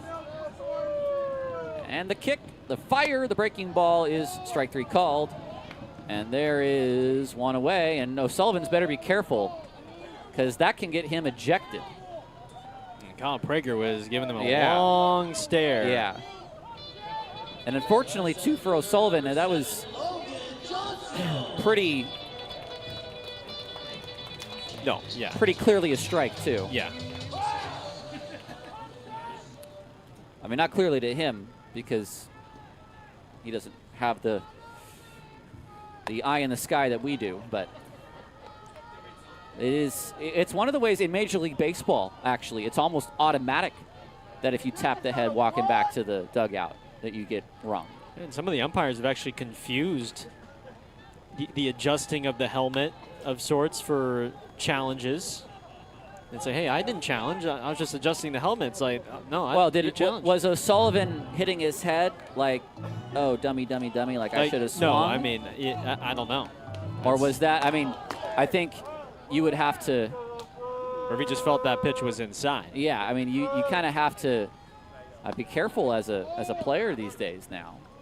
And that may have just been O'Sullivan, again, showing his frustration, but.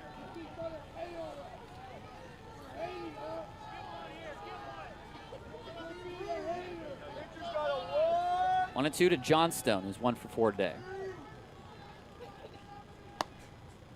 Now, 2 and 2. How many runs ahead would you have to feel comfortable to throw a position player out there? If you ahead? Ahead. Well, I mean, if I was Modesto, I would have thrown one here. Okay, so up 13 in the ninth? Yeah. Why not? Are you doing it if you're up 10? I'm not up 10. No? Up 10, I might throw the last man in my bullpen. But 11? 13? I think 12 is I think 12 is a good number. 12 is pretty safe. I can sit on 12.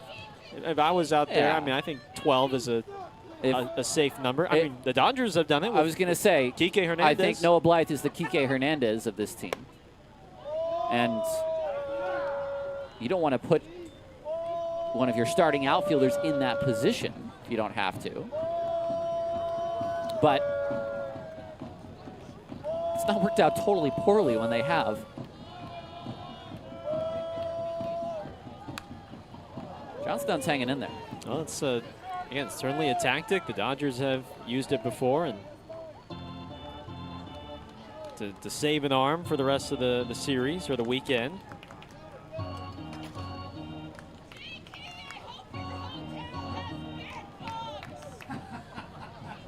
Full count.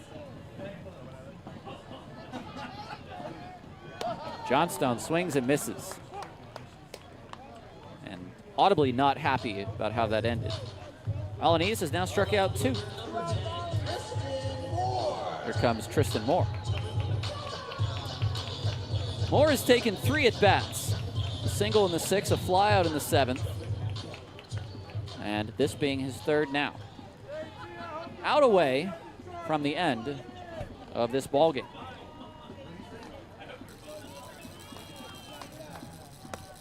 First pitch is high and outside. Just a little over the 3-hour and 5-minute mark.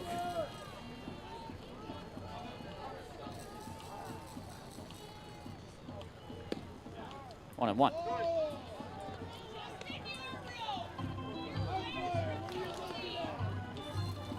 "19 runs, 19 hits. 6 runs, 7 hits. Those are your offensive statistics for the night. Moore right through that fastball. Got a piece of it along the way. I guess I've given up on the radio. I'm too used to the TV now. I know. You get caught in the routine. I know. It's tough to go back. You've done an excellent job going back and forth, I must say. And that's your ball game. Ballers lose 19-6. We'll take a break and come back and have our Ballers postgame show right after this.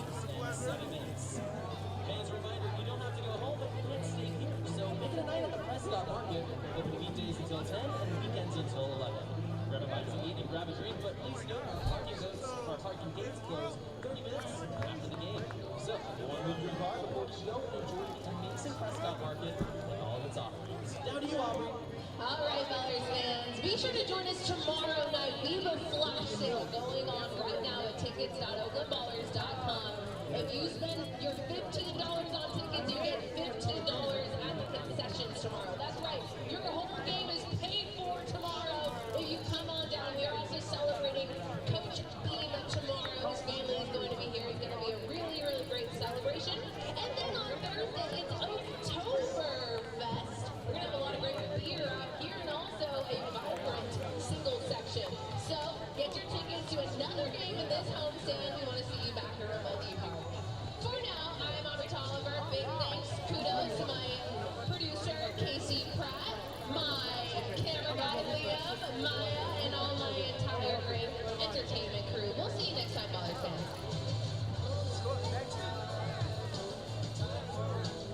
All of us here in the Red Box, good night. If you're getting home by bike, by car, or by scooter, be sure to do so.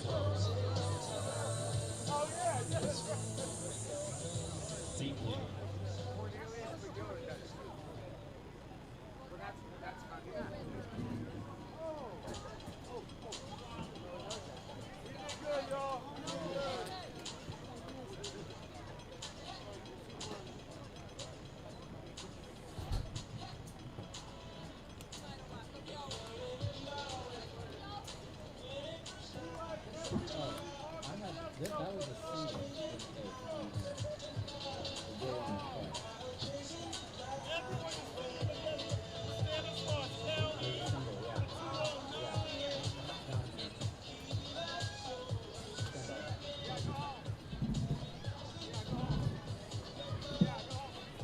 Well, all Modesto in this matchup tonight, a night where we wanted to see what Oakland had coming off of its back-to-back series victories after its 13 wins in 17 games. And it's a big old flop tonight, unfortunately, for the Ballers. Tyler Peterson and Gareth Kwok with you. It's 19 runs on 19 hits. Oakland did not play good defense. They did not pitch particularly well, and Omar Serrano shut them down. And it's one of those nights where you want to say to yourself, all right, brush it off, 2 more in the series, and, you know, we'll go out and win it tomorrow. It's hard to convince myself to say that and believe it, but that is what you have to do. It's what you have to do, and look, you know, for Christian Diaz, a tough outing where there were a couple of soft contact, a lot of soft contact that he induced that just didn't necessarily go his way. But Modesto has hit a lot of home runs every time they've come here to this ballpark, and they attacked Harajli and Mayer out of the bullpen. And look, when you have the best pitcher, arguably in the league too, that certainly helps. And Omar Serrano's been just that with that fastball, and 8 strikeouts for him today in 6 innings, just 1 homer allowed through the first 5. That was the only base runner through the first 5 innings, and Oakland's going to have to bounce back quickly. There's not much room for error, and you need to take every series in stride considering where you are at in the standings. So there's certainly some urgency that needs to be played with for tomorrow. And do we know tomorrow's starting pitcher already? If it's Diaz today, it might be Smith. Maybe Griffin Smith Maybe tomorrow. Smith, I think. Well, I mean, for Oakland, you've seen their best. Should be Griffin Smith. Maybe we will see Hernandez tomorrow. Maybe Jenkins. They're a very good team, and they certainly deserve the record they have, and it's all Modesto tonight. Let's get you a quick look at the scoreboard before we send you off for the game tomorrow. Chuckers did finish off the Raptors 21-13 in Ogden. Voyagers beat Paddleheads 8-6. Mustangs beat Range Riders 20-11. The Hawks beat the Mobiles 11-8. And it was a Freebirds win down in Long Beach. Final score, 11-4. Tomorrow's game, another 6:35 matchup. And we hope to see you at the ballpark. If we don't see you at the ballpark, we hope that you are in our YouTube chat for tomorrow, listening, watching the game. And we do appreciate you tuning in tonight. Thank you so much to the visiting fans as well from the Central Valley tuning in as well. We'll see you tomorrow. For Gareth Kwok, for Alexis Beck in our Argentina studios, I'm Tyler Peterson saying good night to you and enjoy the rest of your Tuesday evening. It's Modesto 19 and Oakland 6.